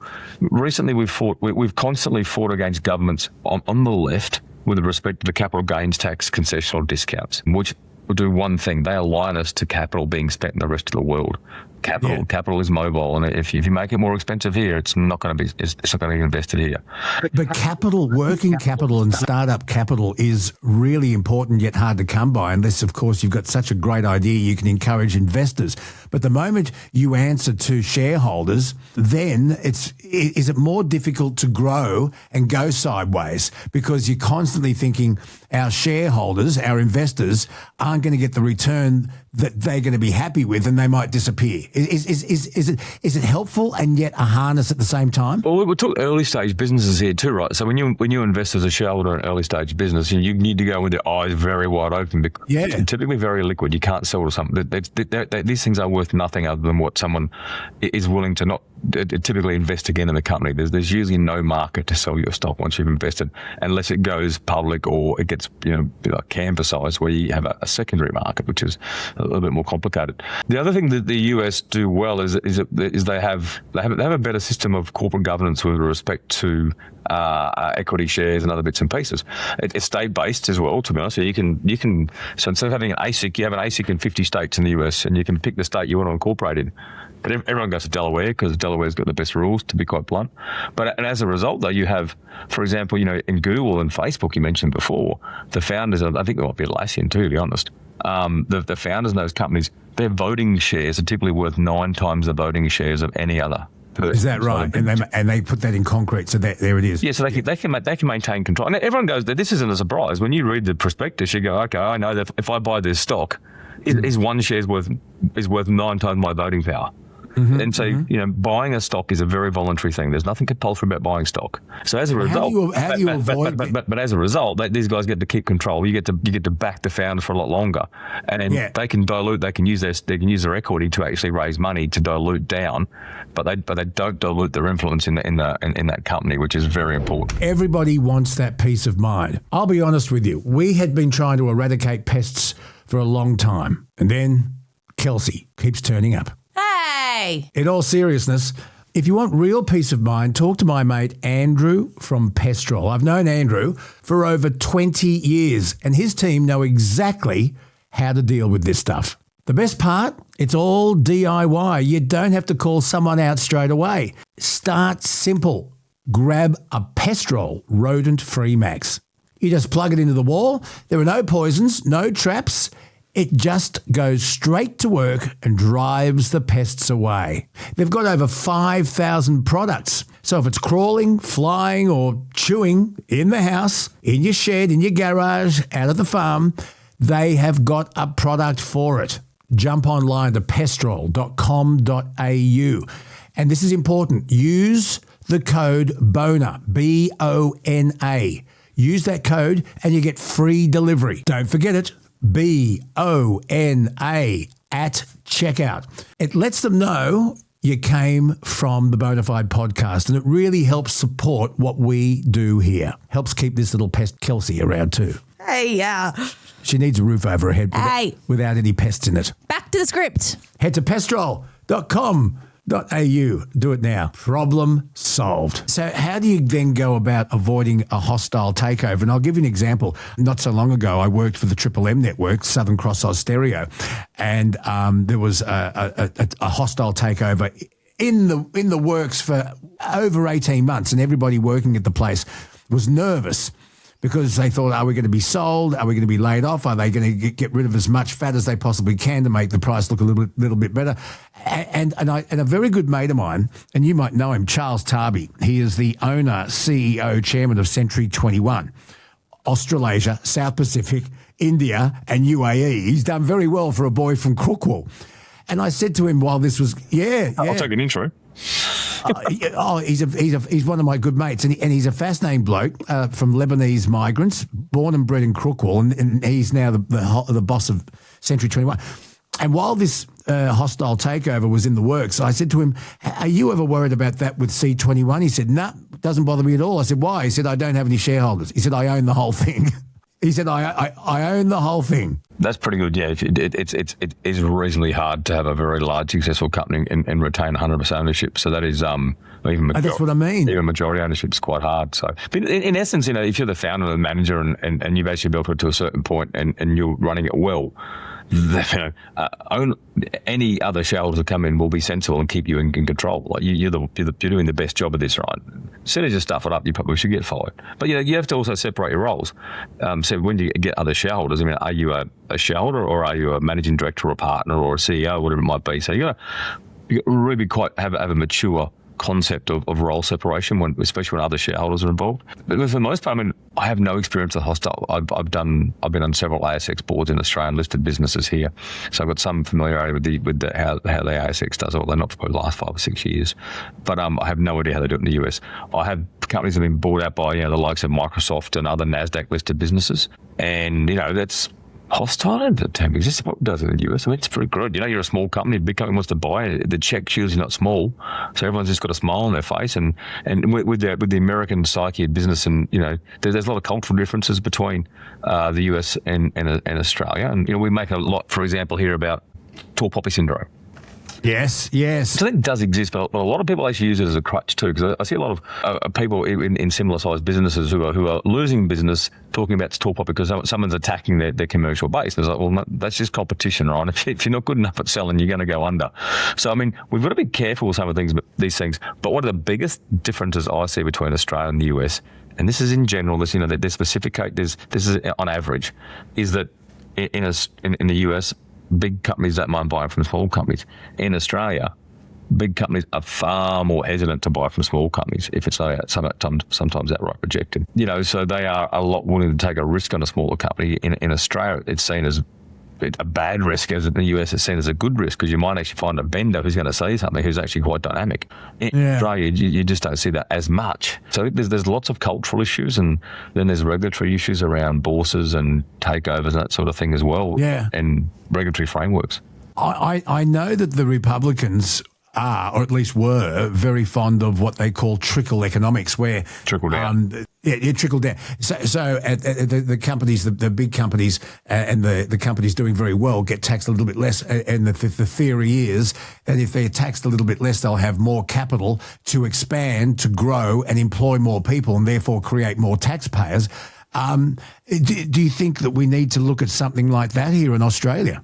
Trickle down economics, because there's a lot of criticism from Joe Average out there in Struggle Street that says, how come I'm getting taxed at this amount and yet the big companies aren't? Well, look, I think in Australia we should just look at the actual tax take of our government against GDP, and we are some of the highest in the Western world, where everyone's response is we need to tax more on how can we swear?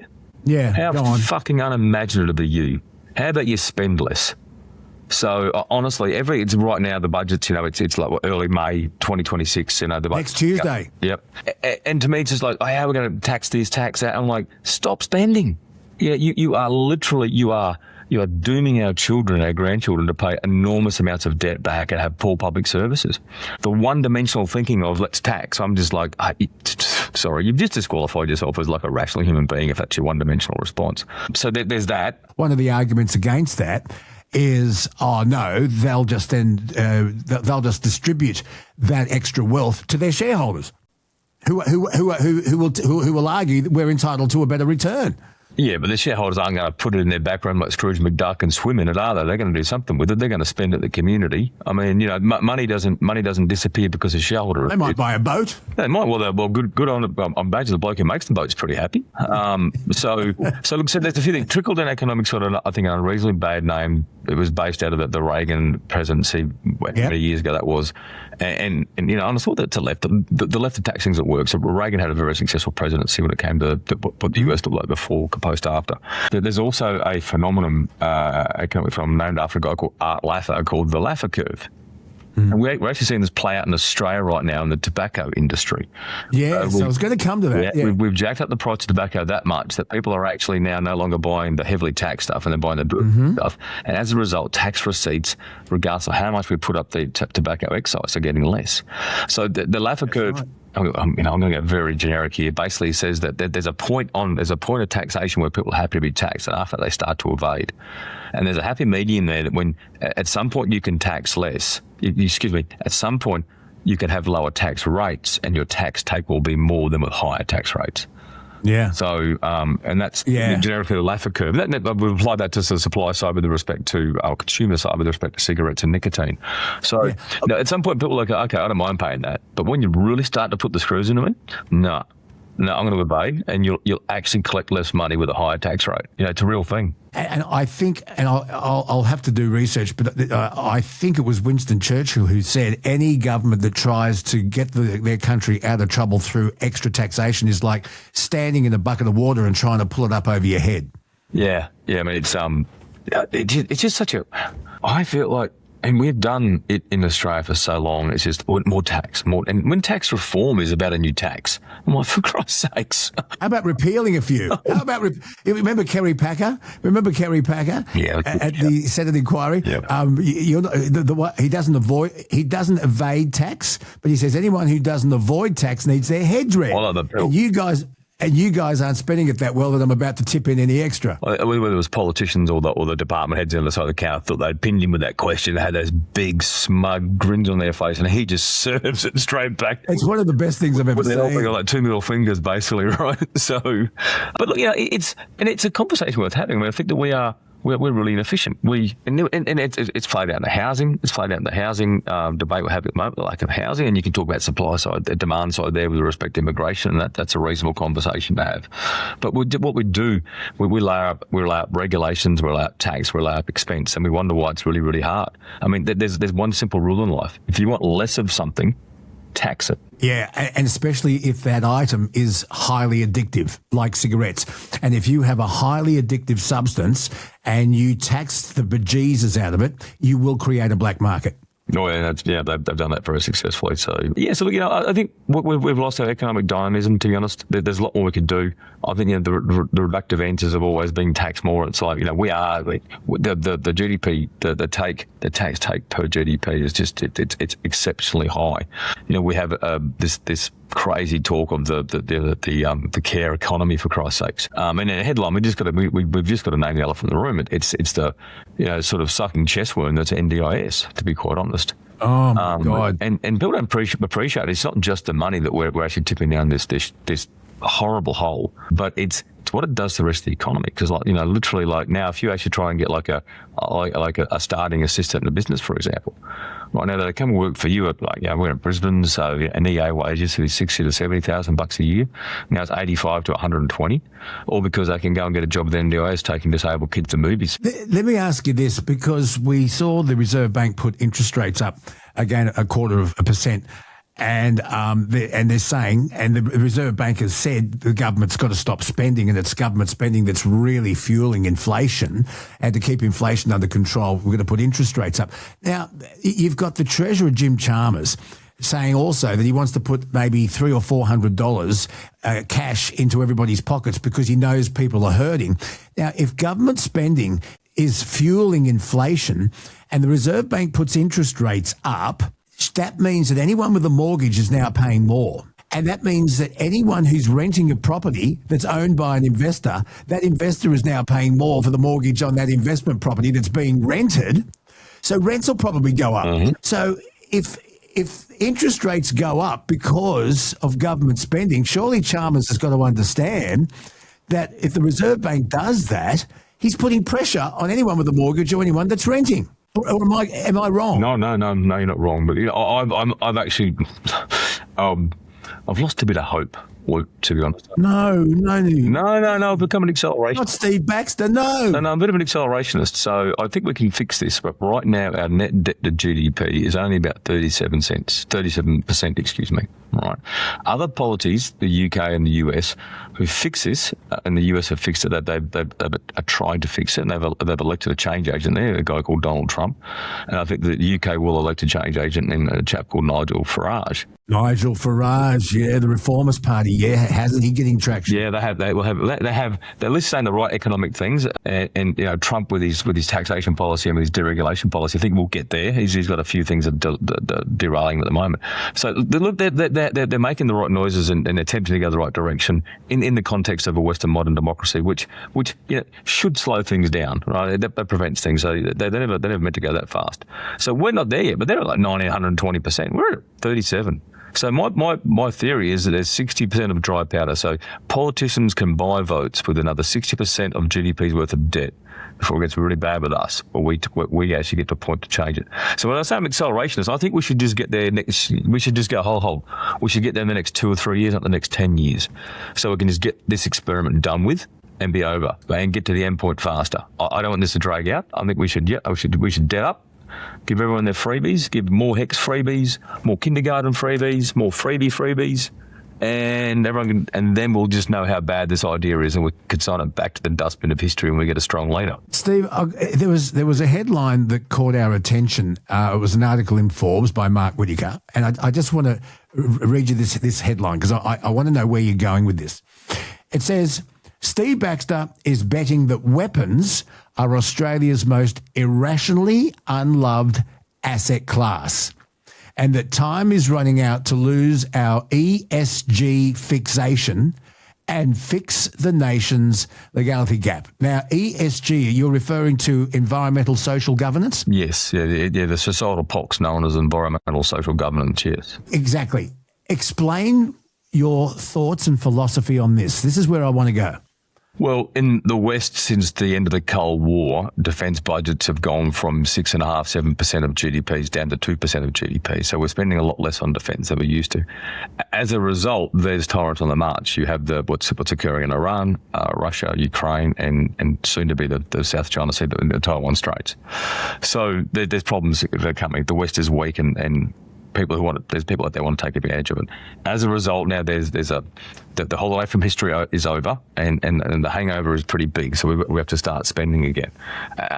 So as a result, Western nations are now mobilising the capital initially. The US has increased. They've gone from when I run a defence venture fund called Beaton's Own Venture Partners. We invest in Australian businesses building military capability, sort of defence first capability for allies. When we started this process a couple of years ago, the Yanks were spending $860 billion a year, US dollars a year, on their defence budget. They just requested a $1.5 trillion budget this year.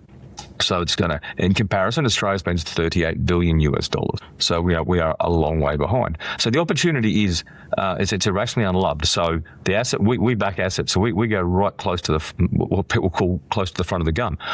We back things that soldiers, sailors, and airmen hopefully never have to use. Yeah. So we back things that increase capability around lethality and survivability. Lethality is the property of being lethal. Survivability is the opposite. Same coin, different sides. Yeah.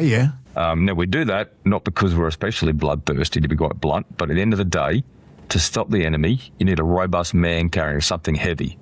Once again, we never want to see these things used. But we back people who make heavy things is the best description for it. The reason we do that is because most other investors, due to ESG concerns, don't like that. So they won't invest in things that feel and sound a bit dangerous and ugly, but that also defend the realm and defend their decisions to have such high-minded opinions, because it goes against their grain. So as a result, we get a great buy-side equation that there's not very many people who will touch these assets.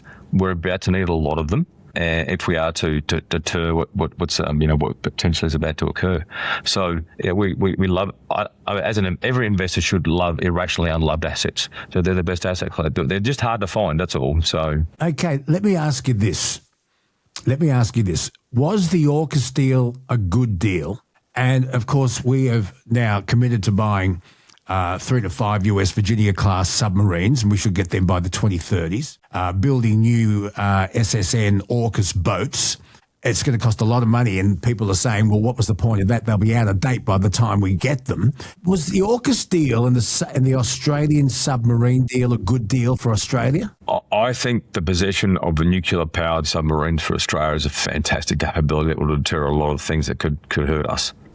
Take me down that part. Well, I think they're probably the most advanced machine humans have ever made. Well, probably bar some of the things that make silicon chips. But they're really mega advanced machines.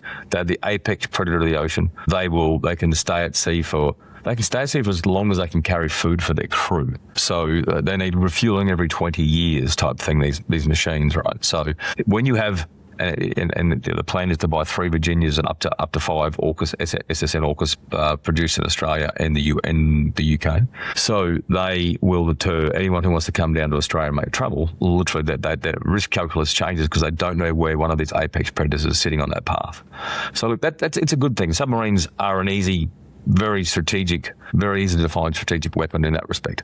So the issues around it are the timing that you've identified, the amount of money. It's a $372 billion. Will they be out of date by the time they arrive, or by the time they're ready to go? No. Look, outside of a massive technological discovery, which is every piece of military hardware is at risk of. Not just submarines, but fighter jets, you name it. So I think they will retain their dominance of the ocean. Areas where they may get to, maybe challenge will be, instead of big and expensive, is smaller and cheaper, sort of more drones. And we saw this week or last week, later in April, the government, there's a company in Melbourne called C2 Robotics who had their Speartooth large underwater vehicle acquired by a US customer. They're not saying who, but it's a Navy vehicle. I'm guessing it's the Navy. I've got no idea. So there are smaller versions of those submarines which are cheaper and you can make more of. But as in most things, there's no one answer, because everything you buy is actually a trade-off. Large submarines are a trade-off. Small submarines are a trade-off. So you tend to layer these things up anyway, to be honest. I can't see the technology now that will make them obsolete. Okay. But you're more qualified than me. It's interesting, and it's a good thing to hear, because so many experts are saying that they'll all be out of date. Let me put one more thing to you, because I know you're busy. I could talk to you all day, Steve. I could talk to you all day. There's only so much geography on planet Earth, but space is infinite. Is the future of a country's defence ownership of space, satellites, satellite weapons? Yeah, I think having capability in the space, no one actually owns it, I'm pretty sure, to be honest. So well, they put an American flag on the moon 20th of July 1969. However, there's no flag in space there. Well, pretty sure also treaties that say you can't own it as well at the same time, whatever they're worth nowadays. So look at space. We love space. So we're a defence business. We think that most 85% of space applications are militarised. I don't care what people who hate military thinks it is. If you've got a spare kilobit per second of network capacity in space, or a kilo on a launch, a military customer's going to buy it. At this point in time, where everyone's racing to space to fill the gap. So between 200 kilometres low Earth orbit and 350 kilometres low Earth orbit, there's 192 billion cubic kilometres of space. So it's really well named. So there's lots of opportunity to put things up there to do things. So as the likes of Elon Musk, for example, with his various rocket ships and his latest Starship, as they reduce the price of launch, and it's already like probably a 30th of what it used to be, and he's probably going to take that to a 10th of a 30th. It's going to be a 1/300th of what it used to be. As you reduce the cost to access space, or you reduce the cost of launch, then people like you and me can 3D print a satellite, give it to a launch company, and get it up there, as an example. And then when you think about that and what it enables, and this is my point about like cheap commodity stuff. I'm not after cheap because I don't like cheap because I'm inherently a cheap person. I like cheap because it means you can break it. You get to experiment with it, you get to modify it, you get to pull out your pliers and your screwdriver and change it for a bit, and then see what happens when you do that. Tweak it. Yeah, you get to tweak it with far less risk. So it's about the ability to iterate, and the cheaper it is, that you can give more of them to people who, you can give more of them to more people, and they can make more decisions and they can run more experiments. Access to space, lots of cheap platforms, lots of going on up there. There's lots of room, and it's only 350 kilometres. If you go up to like about 1,000 kilometres low Earth orbit, it gets to be damn close to infinite amount of volume. No, it's not infinite, I know that, but was it 4 on 3 pi r cubed is the volume of a sphere, right? So it's an easy one to work out. It's interesting, isn't it? The technology is mind-blowing, and yet I still can't get a phone signal halfway between Wellington and Dubbo. So there you are. Well, have you got Starlink? That'll work better. I'll put it to my IT guy. Steve, where do you see Australia in 10 years? I've never been asked that. That's a good question. So where do I see Australia? I think that we'll be on the edge of that debt curve I spoke about. So will we start getting the rational economic policy again, or that with a lot to repair? I'm hoping that we can take a breather in our population expansion. We can really mitigate our inbound migration to catch up for a while. That would do our cost no end of good, and also our social fabric no end of good at the same time. So they're two macro areas. In defence, I'd like to see us at peace. I'd like to think that the worst hasn't happened. To be honest, I'd like to see us with a thriving defence export base. And part of what we're trying to do is to create businesses that export defence technology. In that respect, there.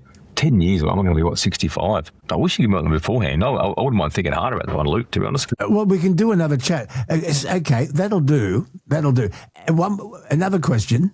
If 55-year-old Steve Baxter could go back in time in a machine and give one piece of advice to 15-year-old Steve Baxter, what advice would he give? Don't flunk out of school. So literally I failed high school and joined the army, to be quite blunt. Now, whilst I've landed on my feet, I love Australia because your plan B can work out. If you know what I mean, it's a great country because your plan A should never be to bug your education up, and I've bugged my education up and I've recovered that in time. It would be all around. Now, I'm also a fan of it if you like where you are now. I absolutely love where I am now. Not that we haven't had our trials and tribulations. We've had a lot of personal heartache along the way as well. But I've got a great family, great kids. So I wouldn't do that. But if I didn't change the present, I'd say get a better. Don't stay at school. Stay at school, son. Yep. Stay at school. Okay, this is the last question then. So, Steve, you go back in a time machine to any time in history, and you are able to make one change. What would that one change be? You can meet anybody, you can go to any spot in time, and you are allowed to make a significant change. What would you do? Wow. In history, once again, I've never thought about it, and my previous rationale holds true here. I like where I am now. I do get asked a lot what I would change in my recent past. I love where I am now. I want to know what you would change in the history of the world. I mean, a lot of people say, I would go and kill Hitler. I would go and kill baby Hitler. It's a big one, isn't it? I'd probably bugger Hitler. Mao killed more people. I'd take care of Mao. Mao killed far more people. I mean, this is what they don't get. This is what the leftists don't get. They think that then the fascists are bad. Don't get me wrong. When the right goes bad, it goes bad. But when the left goes bad, it goes really bad. I'd probably take out Stalin and Mao. I think they're two of the biggest murderers that humanity's ever known. But it made you think, didn't it? I did, yeah, but I don't like it either too, because so the battle against the Maos and the Stalins and the Hitlers, so much. There was one person so many good things have been downstream from that. Whilst they were ugly and terrible at the time, so I'm not backing them up. But to me, it's like, well, if you do that, you won't have this. If you know what I mean. So that's why I struggle with it, Luke. I tell you what, I've given you something to think about. So my job is done. I would go back and take out Gavrilo Princip. Oh, yeah, World War One. Who was that 19-year-old Bosnian Serb nationalist who assassinated Archduke Franz Ferdinand, the heir to the Austro-Hungarian throne, and that started World War One. Hitler grew out of World War One and became powerful in World War Two. And Gavrilo Princip, Princip. I did history as a kid, and I still love it. So I definitely know the genesis. What about Maxim, the man behind the machine gun? He'd be responsible for a fair bit of this ugliness that we've, he must have a few bodies stacked up in his ledger. Well, what about the Nobel Peace Prize, dynamite? Yeah, Nobel. Nitroglycerin does work on heart conditions at the same time, though. I mean, we could bring it. You see, there's a positive. We could play this game for a while, couldn't we? No, we're not going to. But I tell you what, I hope I've convinced you to come back and have another chat about the meaning of life. Yeah, I'd love to. That'd be great. Maybe next time. Maybe give me a heads up on the question so I don't sound so dumb. That'd be good. No, you don't. You don't sound dumb at all. I'm just glad I've got your mind ticking over because you thought, another one of those boring bloody interviews I've got to do. No, not at all. Not at all. Well, I wouldn't say that, so would I? So you never know. I'll just hide the truth. It's all good. No, I do. I love chatting. So please reach out, and I'd love to. Well, we can talk about the housing crisis. We can talk about immigration. We can talk about the hate laws. We can talk about anything you want. I'd love to talk about post-budget if these clowns do move on capital gains tax. You have no idea of the investment nuclear winter that will follow. It will be. I hope I'm wrong, but I'm hoping they're going to do it. And if they do it, I hope I'm wrong about the outcome. But as an investor, I look at it and go like, now given that tax situation, why do I invest in anything in Australia? It makes no sense. It's really hard. Steve Baxter, we will lock you in for another chat about the meaning of life and how between you and me and Dick Smith, can fix the world. Do that. I had Dick Smith on a previous podcast. Second time I've had him on. He's a fascinating character. I've got to say thanks to Dick. So I got my love of electronics, which got me my apprenticeship in the Army despite my scholastic ability, because I used to buy the Dick Smith catalogue for $2. And the front half was actually a sales catalogue and the back half was an electronics encyclopedia. And so I got my love of electronics. I did a talk at an aviation conference years ago, and Dick was there.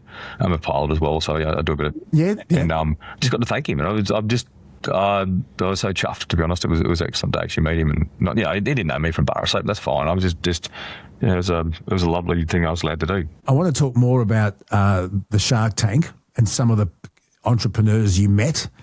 And we won't name any of them, but we can talk about the failures. We can talk about the wins, the successes, and maybe some advice on, if you've got an idea, how to get it across the line. Maybe we can do that next time. Yeah, man, I'm up for it. Steve, thank you so much for your time. Steve Baxter, Shark Extraordinaire. There's another interesting onion we've discovered here, or helped unpeel here on the Bonafide podcast. Truckie Tuesday is up next, and it's all made possible thanks to GME, the Aussie experts in communication tech for over 65 years. 10-4, good buddies. Whether you're passing vital road info onto the convoy, calling out a hazard ahead, or telling old mate to get off Channel 40 because it ain't a bloody karaoke bar, GME's got the gear to keep your connection steady and crystal clear. Truckie Tuesday is straight ahead. Hey, g'day folks, and welcome to another Truckie Tuesday with the one and only millennial who's looking resplendent this morning. Good to see you've put on the makeup and the glitz, and you've really gone to some preparation for today's podcast. And also a little bit sleepy this morning is Rod Hannafy, who's in Dubbo. He's had a technical glitch. What's happened, brother? Well, I was going to leave last night, had sent a list of things out for the trailers that I'm taking to Perth, and I got some of them done but found a problem with something else. So got all organised and then couldn't go. So we got that sorted and it's got finished, and then it was too late, and then I thought, I will leave after we discuss the life on the road. Yes, the important issues of the day, and a massive shout out to our new sponsors, GME, the only Australian manufacturers of CB UHF radios. It's funny, I had a chat with Dick Smith on our last podcast, Rod, and we were talking about how Australian manufacturing has kind of gone out the window. Isn't it great that GME are an Australian organisation that manufactures its product? It certainly is, mate. And, of course, the trucking industry does our bit. We manufacture Kenworths here. Yeah.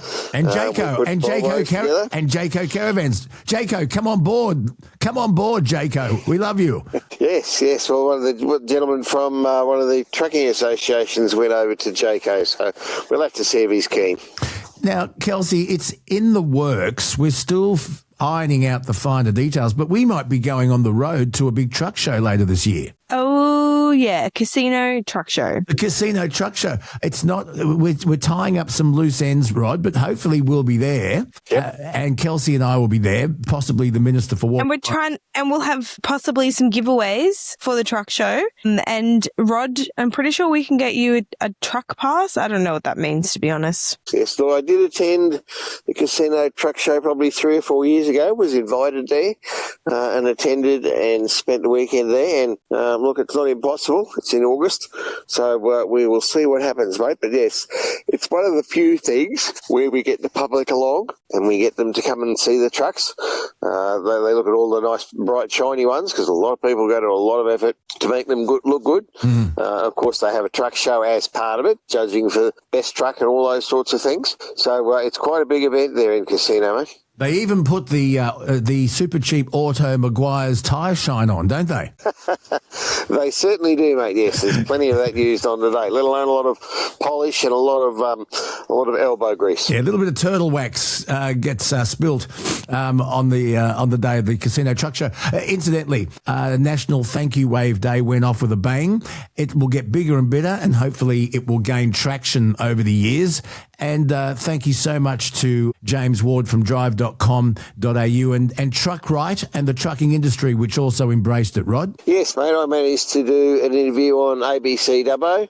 Spoke to a couple of others, but didn't have any follow-up. And as you say, you've got to start small and grow and certainly put the idea out there to people. And look, it's not just for one day. We want everybody to do the right thing. But if you can have that day of promotion and awareness, then you hope that people think about it for the rest of the year and do the right thing. And get a sticker, and you can go to our merch store. Kelsey looks after that. Don't be a wanker, be a thinker. The rod. Oh, you got to earn it. Now, what's the competition, Kelsey? How does it work? Well, you got to spot the rod. So spot Rod's truck, take a photo, send it to us. We'll send you back a sticker, or just call Rod up and he'll let us know. He'll verify whether or not you actually did call him, but just let us know if you spot the rod and where you spotted him. We'll send you a sticker and extra bonus points if you can give us your top safe driving tip for the road. Yeah, and what really cheeses you off about other drivers so that we can learn? Spot the rod and win yourself a wanker thanker sticker. So there you go, Rod. So people call you up on the UHF, I guess, and make sure that we can verify that they did spot you. They're going to say exactly where and when, and we'll get them a sticker. Yes, and I will be slightly in disguise for this trip. The truck will stand out, and so will the trailers, because it's actually 3 of my 4 original curtains. So when I started, Luke, and I came to Rod Pillen Transport, I said to Rod I'd like to design a set of curtains to promote the industry and road safety, and they said, And so I went ahead and did that. We bought brand new trailers at the time. They're now about 15 years old. So I designed curtains on them, and I actually had a gentleman by the name of Ken Wilkie. He lent me his truck for 2 years. A really big effort from a single truck owner-operator. I had that for 2 years, and then I designed a new set of curtains for the white truck that I then had. That was a brand new K200. So I've got the original B-double set of trailers on with the second set of curtains fitted, and another A trailer with one of the original set, which we put on another set of trailers at one stage. So 3 of the 4 sets of curtains are on, and they do stand out. They're getting a little bit old and tired, unfortunately, Luke, but you look at them from a distance, they still put out a message about the industry, and they're probably, at the time, they were the only set of trailers in Australia that promoted the road transport industry and road safety. And that was the idea, Luke. There are blokes that have things on for tractors and dog food and, other products which they carry, sort of thing. Their customers pay to get the curtains done. But there was nothing that actually promoted the industry. So they do stand out. They do a good job, and I'm designing a new set currently for this truck. Spot the rod, win a sticker. Now, if you do go to the merch store, there are other things that Kelsey and Nathan have organised. There's coffee cups, T-shirts and caps. Now, Rod, do you remember when we used to give away Triple M gear?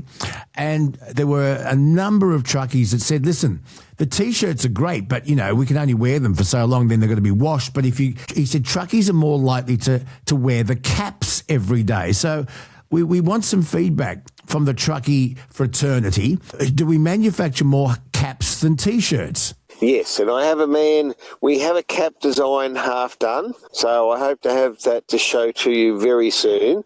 Of course, the shirts that we had, it was very sad what happened to the shirts at Triple M. We had them, and I had a lot of people ask about them, of course, but with the demise of the show, somebody at Triple M seems to have acquired or thrown away the shirts that we had done through Truck and Life. That was very sad, so we might have to talk to them and see if they'd like to give another shot and do it again. I wonder if they're in storage down the bottom. No, I asked. They said no.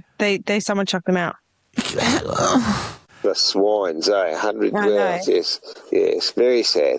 Anyway, let's get on with the show. Got a message from Shane. Luke, love the podcast. Wait, keep up quickly. What? I'm Rod, guess what it is reading today? Mail. Rod, guess what it is today? It is Mother's Day today. Yeah, and I won't be there. That's the big day. There's nothing else happening today that's as important as Mother's Day. Luke's birthday.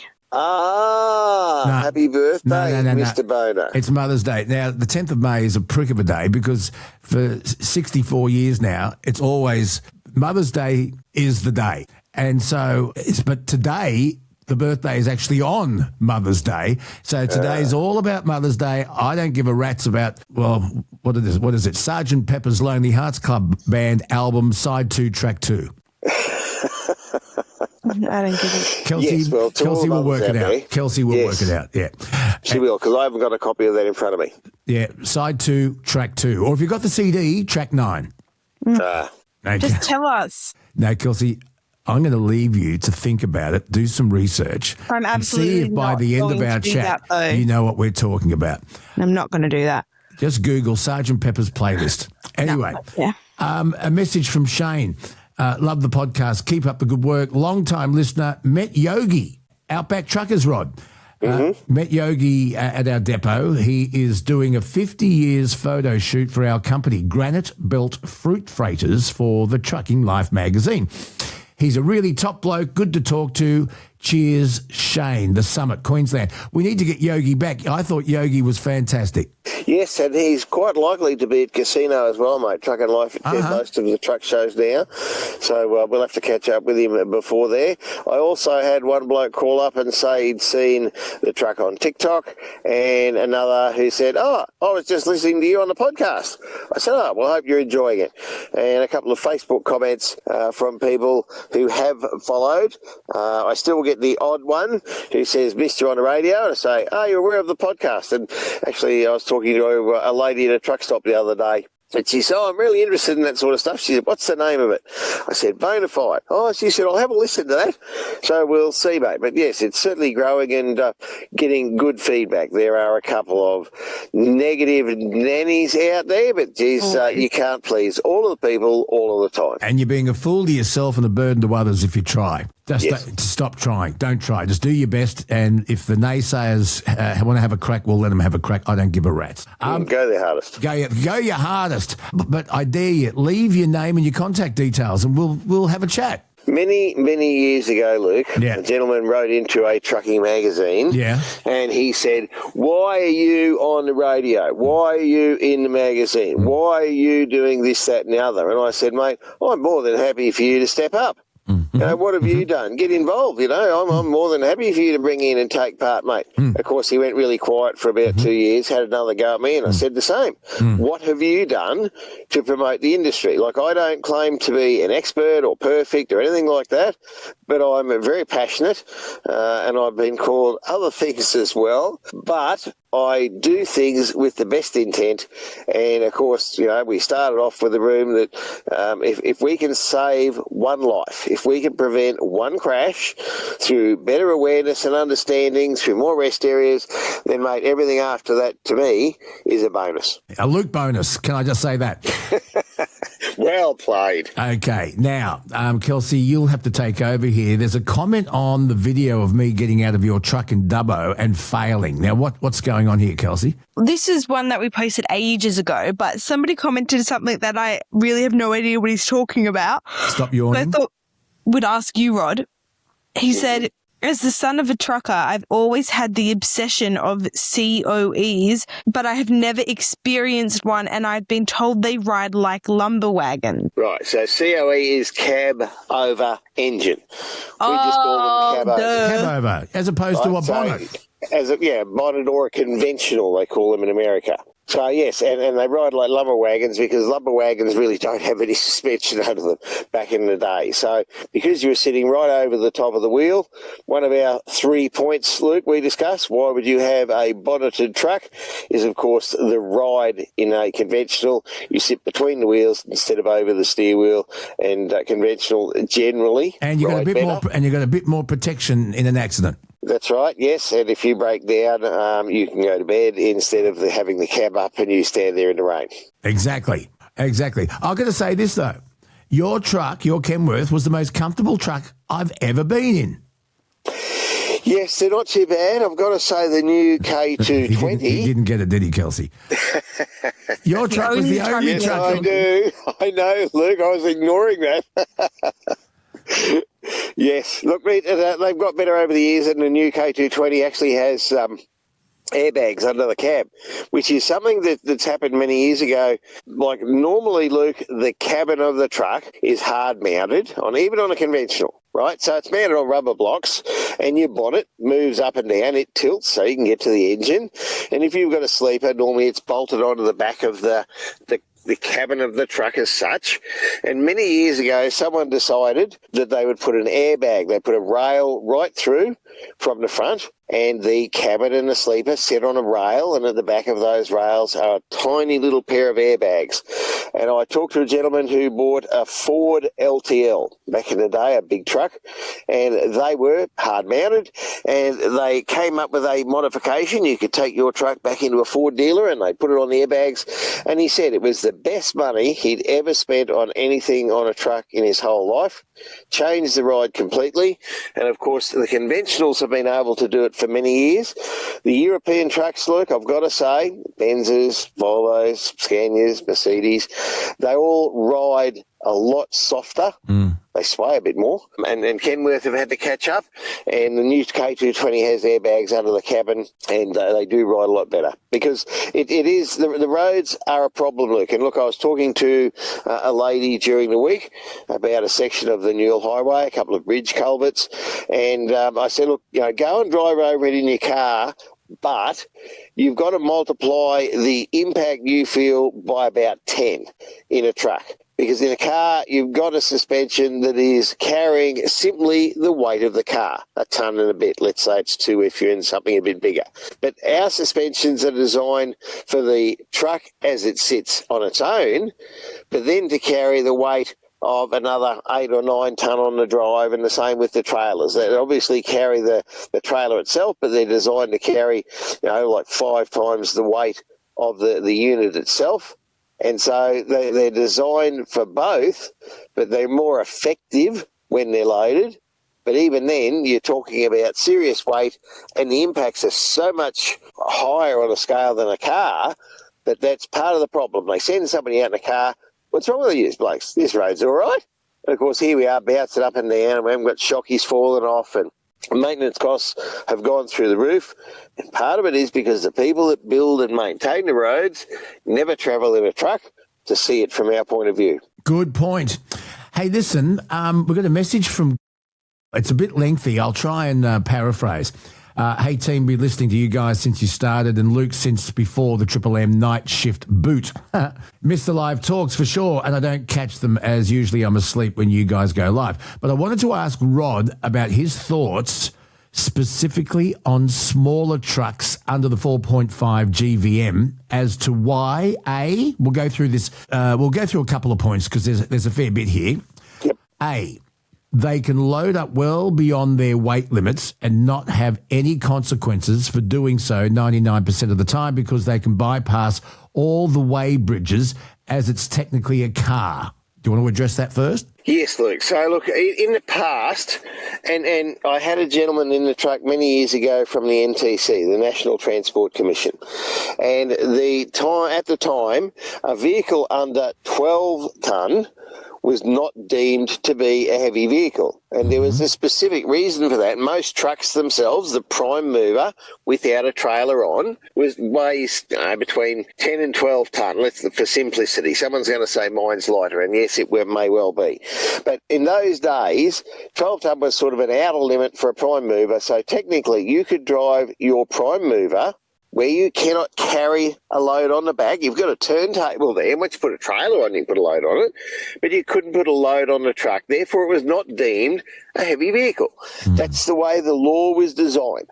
So I could drive my prime mover if it was my show truck, for example, Luke, and, we're talking about truck shows, so you've got an old truck, you've done it up, you could drive it legally without a logbook. Now, over the years, that's changed. You'll see at the weighbridge now, it says 8 tonne, and in the current Heavy Vehicle National Law Review, and specifically for this purpose, what we're talking about here, that weight's been brought down to 4.5 tonne. Now, at one stage, Luke, I had tea at a roadhouse at Avenel. Fella came over, said, "G'day, how you going?" "Good." I said, "Oh, what do you do, mate?" "I cart caravans." So he has a smaller rated gross weight truck. Right. And all he does is put the caravan on the back, then he tows one behind. Yeah. He was not required to comply with any laws regarding to trucks. And he said, I drive 20 hours a day, mate. Yeah. So, that meant that someone in a little truck could go and compete with a big truck. They didn't have to comply with the logbook. They didn't have to have yearly inspections. They didn't have to be generally in and into a weighbridge and be weighed. So, look, there's a big thing in the States started probably 5, or maybe a little bit more, maybe 10 years ago when I went over for my Churchill Fellowship. They were starting to get a bloke will go and buy a Chevy Silverado or similar, a Ram or whatever it is, and they put a trailer on the back and they compete with the road transport industry. So they compete with a bloke that's gone and bought a Peterbilt, and they can put, one little tractor on the back and something like that. And it has happened here as well because of that weight restriction, because of the compliance issues, because of the penalties, Luke. And again, we've spoken about there are so many penalties that are involved in what we do that have very little to do with road safety, like failing to tick a box in your logbook, and someone goes and buys a smaller truck, competes for the industry, can't cut as much weight, obviously, but they still carry freight and don't have to do all that compliance. So he's saying, why is it at 4.5 tonne? There is two sides to it again. If you've got your motorhome or your caravan, and, some of them now with those bigger things, and they're called fifth wheelers, where you buy a great big American ute and you go and put like a semi-trailer caravan on. Has a kingpin at the front and then the wheels at the back, as opposed to caravan. Normally you've got the A-frame goes onto the tow bar on the back of your car and the wheels in the centre. So things like that are getting up around that weight. If you go and buy an old bus and you go and do it up as a motorhome, then some of those, obviously breach that weight as well. And there were licensing requirements as well. So they brought it down over the years from 12, and I must admit it's a problem if you want to drive your prime mover now. We'll come back to that. Then it went to 8, and now it's down to 4.5. So they believe that's a reasonable break point. A UHF isn't just an accessory. It's a lifeline. It's exactly why I'm stoked to have GME on the Bonafide podcast. They're the only Australian manufacturer of UHF CB radios and emergency beacons, operating right out of a purpose-built HQ in Sydney. You want to know how many locals they keep in steady work? 250. And the gear they build doesn't just keep the Bonafide family safe on the road. It's engineered specifically to handle the bull dust, the corrugations, and the longest hauls you can throw at it. If you love Truckie Tuesday, back the brand that backs us. Head over to gme.net.au. That's gme.net.au. Links are in the description. Let's get back to the chat. Okay. Now, I'm going to have to introduce that message again because whenever I do live radio, people will send in emails, right? Mm-hmm. And you'll say, here's an email from Barry from Auburn. And you read the email, and at the very end, the last thing they write on the email is, please don't mention my name. And they put it at the end. So this guy has written this email, this message, and then he's gone, a lot of us listen to your podcast. I want to stay anonymous, so don't use my name. But he's put it at the end. So I'm going to do that. I'll just we got this message from someone who wants to remain anonymous, and this is how it goes. Some of the boys from work listen to your pod, so if you could change my name or keep this anonymous, that'd be amazing. And he's put it at the end. He obviously thought you were going to pre-read it, Luke. I know. Well, Kelsey's cut and pasted and put it up there. Anyway, next. Got this message, and we're going to keep this person anonymous. And this is in response to Clayton, who said truckies fear other truckies, so another anonymous. Mm-hmm. Personally, I don't fear other truck drivers. However, there was, as little as 10 years ago, a professional respect amongst drivers on the road that no longer exists or is rarely shown. We used to work together on the roads to help keep our trucks moving. Simple things like backing off when being overtaken, waiting your turn in a queue, warning other drivers over the UHF of issues, turning headlights off in a DC when a truck reversing to stop the glare. Just a mutual respect. I guess the best way to describe it is we worked together to keep the trucks moving. And there used to be a pecking order, it says. That's gone now. It's become a cutthroat industry where it's a mentality of get out of my way, my truck needs to be somewhere and you're stopping me. Truck drivers could once pride themselves on professionalism and courtesy. No more. We are looked upon as the menaces on the road and incompetent. Your thoughts? We have been looked on that way by the public for a long time because they don't know any better, and we as an industry have not educated them properly. Again, many years ago, Luke, I did a spot on an ABC radio program when I first started, and I said to the lady, we'll talk about trucks and things, and she said, oh yeah, and I said, between now and next week, I want you to look at all the trucks on the road. And she said, oh, okay, yeah, righto. So, of course, next week I ring back. God, they're everywhere. I never realised how many trucks were on the road because the ones that simply do the right thing, you don't see them. They're just another vehicle. The one that does the wrong thing, the one that tailgates you or pulls out in front of you or does something wrong, oh, you bloody trucks, you're in me way, rah, rah, rah, hold you up.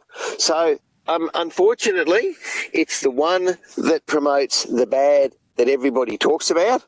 It's the let's hope, and that's why we're involved in the Knights of the Road campaign, to recognise those that do the right thing. And that's why you and I, Luke, try and put out a positive message that we want blokes to recognise that what they do on the road, and of course the sticker is going to say exactly that. You either be a thanker, you be professional, you be courteous, you let people in, you give them a wave of thanks when they let you in, or you be a wanker. And then you make it worse, and then people just give us a hard time. And look, I understand that people in cars think they're entitled at times. They're in a hurry. They've got to be somewhere too. It's not just us that have it. But we are the ones that are being paid either by the hour or the kilometre. We're the ones away from home. We're the ones living in a 6 foot by 6 foot box. That is our kitchen, lounge, bedroom, dining, workplace, blah, blah, blah. So I understand what he's saying, and either his attitude wins and everybody goes downhill and it gets worse, or our attitude gains momentum and we get people to think for 1 second before they do something that's a bit doubtful or a bit dodgy. And look, it could be regarding safety, and there's a bloody video out at the moment where a truck is travelling down the highway. There's a truck on the left-hand side has pulled straight out in front. And, of course, he's had to brake heavily and avoid the truck because the bloke pulled out. Now, then there was a bit of an altercation on the radio.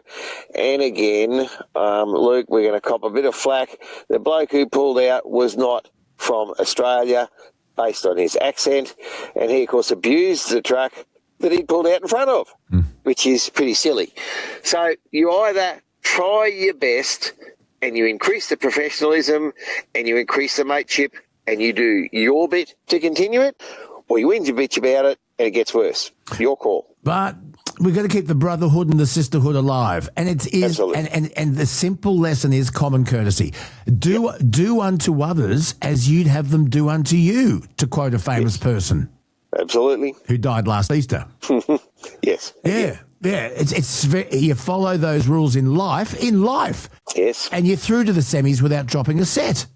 Yep. It's not hard either. Look, it doesn't raise a sweat, doesn't cost you any muscle tension, and generally it can make driving on the road easier. Letting someone through, giving them a wave, thanks mate, sorry about that, instead of, you bastard, and of course, your blood pressure goes through the roof, and yes, in America they get out and shoot you, so we don't want that. No, we don't want that. Now, some news. The Federal Shadow Transport Minister has implored the federal government to redesign the road user charge to include electric vehicle owners in a new look model. He was speaking at the Transport Australia Transforming Transport Summit. We're talking about Senator Bridget McKenzie, who's called on Federal Treasurer Jim Chalmers to fix key issues with the RUC. You should never waste a crisis. We need to seize the chance now, she says. And she's encouraging Jim Chalmers to seize the mantle of reform. She says now is the time he could actually do it. Your thoughts? And it's wider than just the electric vehicles, Luke. So at the moment, we pay the road user charge. The industry believe it pays more than its fair share for using the roads. We're not the only ones that use them. Yes, we carry freight, but that freight is to all of those people using the roads as well. So the current system is we pay that based on what they have spent on roads. Right. The new system is saying, well, that's no good. You know, it's behind the times. There's a problem that trucks are more efficient. We've now got B doubles and we've now got A doubles. So instead of having lots more trucks where we can charge you more for rego and more for fuel excise, we've got less trucks and they're more efficient and they're pulling more trailers and we need more money for the roads because of the weights and loads. Now, they're saying we want to project forward as to what we are going to spend, and we're going to charge you that in advance. Now, in one way, Luke, there is there's been discussion on this for probably well over 5 years now, and they were talking about a per kilometre tonne charge. So it would be a fee based on how many kilometres you do, how many tonnes you carry, and then you would pay that to the government. Now, if you look at the Hume Highway, Luke, it's pretty much built, 4 lanes, finally. We're now through right all the way, if you extend it through up the Pacific Highway to Brisbane. So, you know, with the Coffs Harbour bypass and Singleton eventually, you'll have 4 lanes from Melbourne to Sydney and then to Brisbane. Now, that road has a lot of trucks on it. Now, most of that money's been spent. But if you want to go to Bullamakanka or Wheelabarabak and there's only 2 trucks a year go there, and they say, well, those 2 trucks should pay $10,000 a kilometre to drive out there because we might need to fix that road next year, people at Wheelabarabak are going to have a real problem buying anything because they're not going to be able to afford it. Yes. So yeah. It's something where they've got to come up with a solution that, yes, it's going to have to be balanced. You can't say, righto, all the trucks on the Hume, because it's fixed, they don't have to pay anything. But if you drive anywhere else in Australia, you've got to pay $10,000 a kilometre or something ridiculous. And then, of course, they've got to get that money out of the industry in a reasonable way. You know, you have to put your kilometres in. How many tonne do you carry? You imagine trying to keep those records. And then back in the days of road tax, Luke, there were people who were creative in their accounting and they might have just forgot that they did that trip last week and the one before and the one before and the one before that. Yeah. And therefore, you know, how are they going to get that money? The next extension is, as you say, electric vehicles, not just trucks. The cars are getting a free ride at the moment. They're still using the roads. The roads still have to be built and maintained and they're not contributing to that. That's got to be fixed and properly. I would like very much to get Senator Bridget McKenzie on a Truckie Tuesday segment, and we'll work on that, okay? We will, mate. I have spoken to her and her office over time. So, look, you know, their view is to fix it, but, of course, just telling the government to fix it is like saying, Luke, you should win the lotto on your birthday. Yeah. And, it's a lovely thought. I'm working on it. We want something constructive. I'm working on it. Mind you, I suppose you've got to buy a ticket first. You do. I'm just going sideways here. Can you believe how many people get scammed when they get an email telling them that they've won a lottery and they've got to log on with their details and they haven't even entered the lottery that they think they've won? Yes. Can you believe that people? I guess if you try 500,000 people, if 2 people get sucked in, you're ahead. Yes. And what was it? $30 million scammed out of Australians last year. More. Yeah, it's phenomenal. Luke, that is absolutely rich. You have opened clear scam articles thinking it was real news. So you get off that high. No, I did it. No. Listen, Kelsey, I've learnt my lesson since Nathan.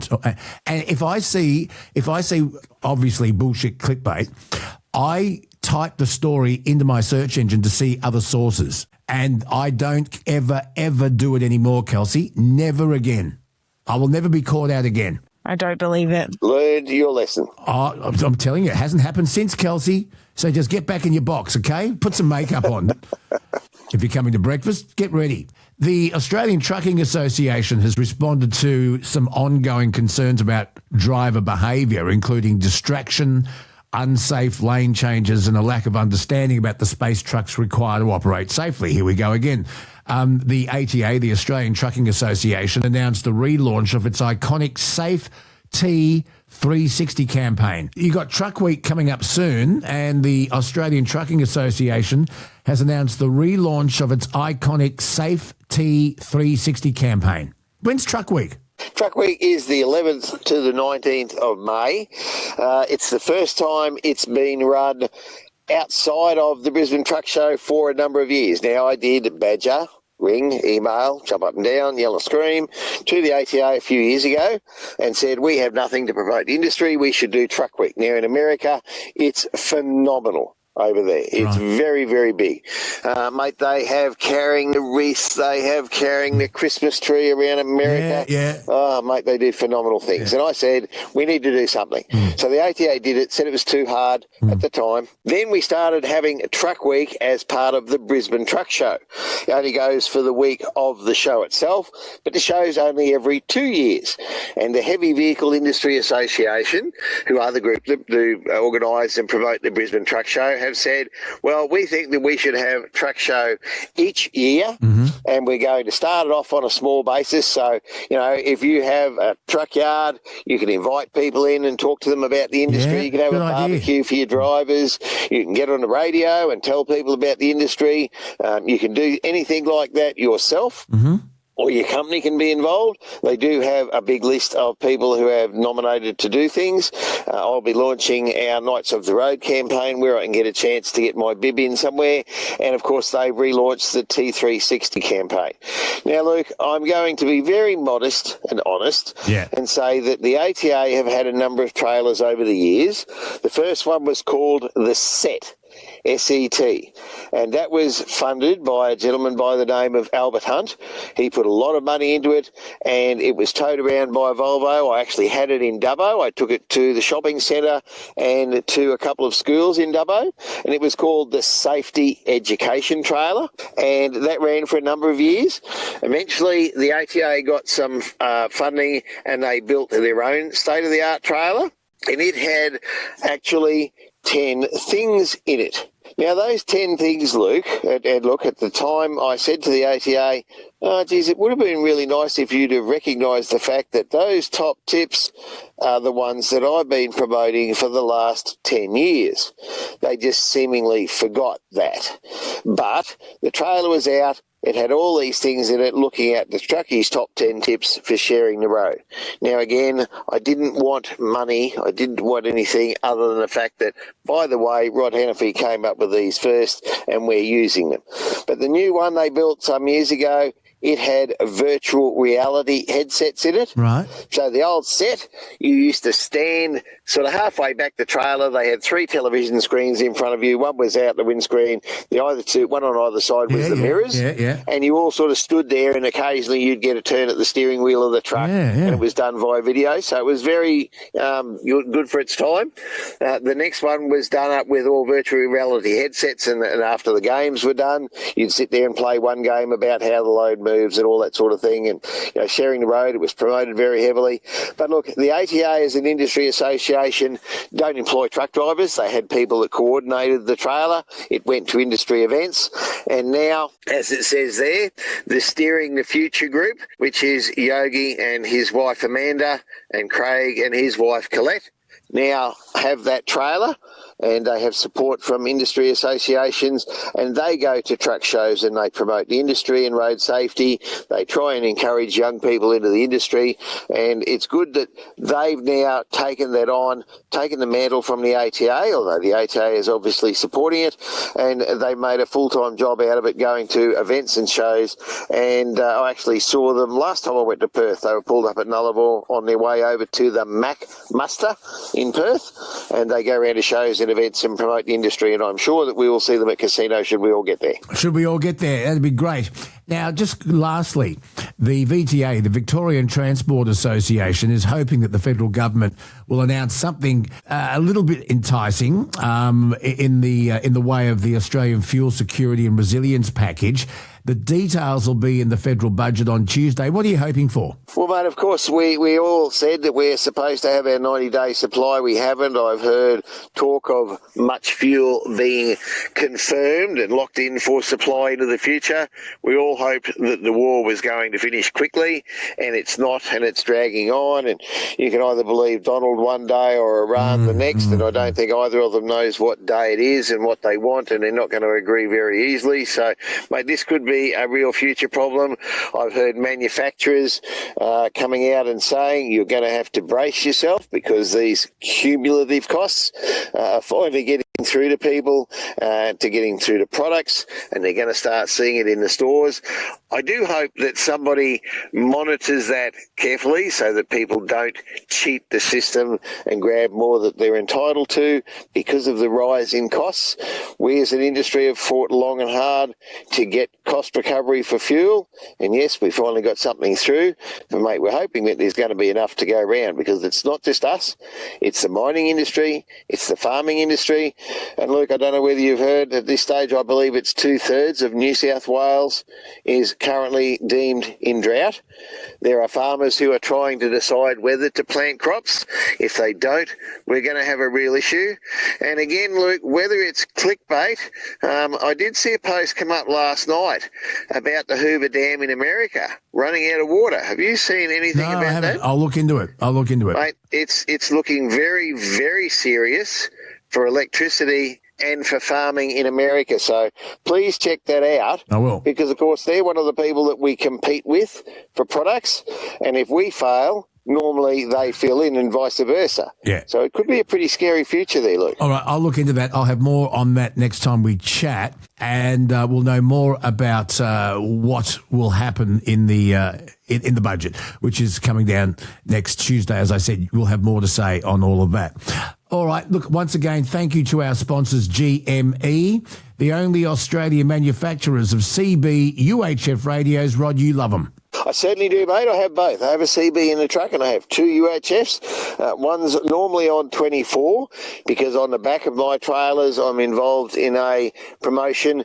And look, we talk a lot about mental health. It's something that was overlooked in the industry. I was actually driving into a cotton gin in Gundawindi and the St George Institute had done some research onto mental health of truck drivers. It's something that had never been discussed before. There's been a lot changed since. There are trailers out that promote mental health in the industry, but on the back of the set I normally tow, it says the open road is an ideal place to open up. Call Rod on UHF 24. So it'll probably go back to 18 for the trip to Perth. I'm about to go and fit a BA thanker, not a wanker sticker to the back of the trailers. Good. Keep an eye out and give us a call. Yep. Promote the positive and ignore the negative. Yep. Spot the Rod. Let Rod know that you've seen him, that he's seen you, and you'll win a Don't Be a Wanker, Be a Thanker National Thank You Wave Day bona fide sticker. So spot the Rod, win with a sticker. Stick with the winner and win with a sticker. Very quick, Luke, very quick. Oh, it's an oldie. That's an oldie, that one. I had that one loaded in the rifle already. Right, Hannafy, always good to talk. 10-4, good buddy. 10-4, good buddy, and safe travelling to all, Luke. Happy birthday and happy Mother's Day to all the mother truckers out there. Very good, well done. Well, that's it. A big, massive cheer for the folk at GME. Thank you for keeping the Aussie transport industry talking. It's engineered specifically to handle the bull dust, the corrugations, and the longest hauls you can throw at it. Head over to gme.net.au. That's gme.net.au. Links are in the description, and we'll see you next week. Thank you so much for listening. Thank you to pestrol.com.au, and we love you. And we love you folks for listening. Please continue to give us feedback. Go to the merch store, bonafidepod.com. Get yourself a Wanker Thanker sticker or a coffee cup or a T-shirt or a cap or whatever it is Kelsey's got up her sleeve. We would love to involve you. So, Luke, you are 64 now. Yeah, Sergeant Pepper's Side 2, Track 2. You're getting pretty old. Are you too old for anything these days? Absolutely. What? Giving a shit. Oh, good one. Bye. Bye. Love your faces.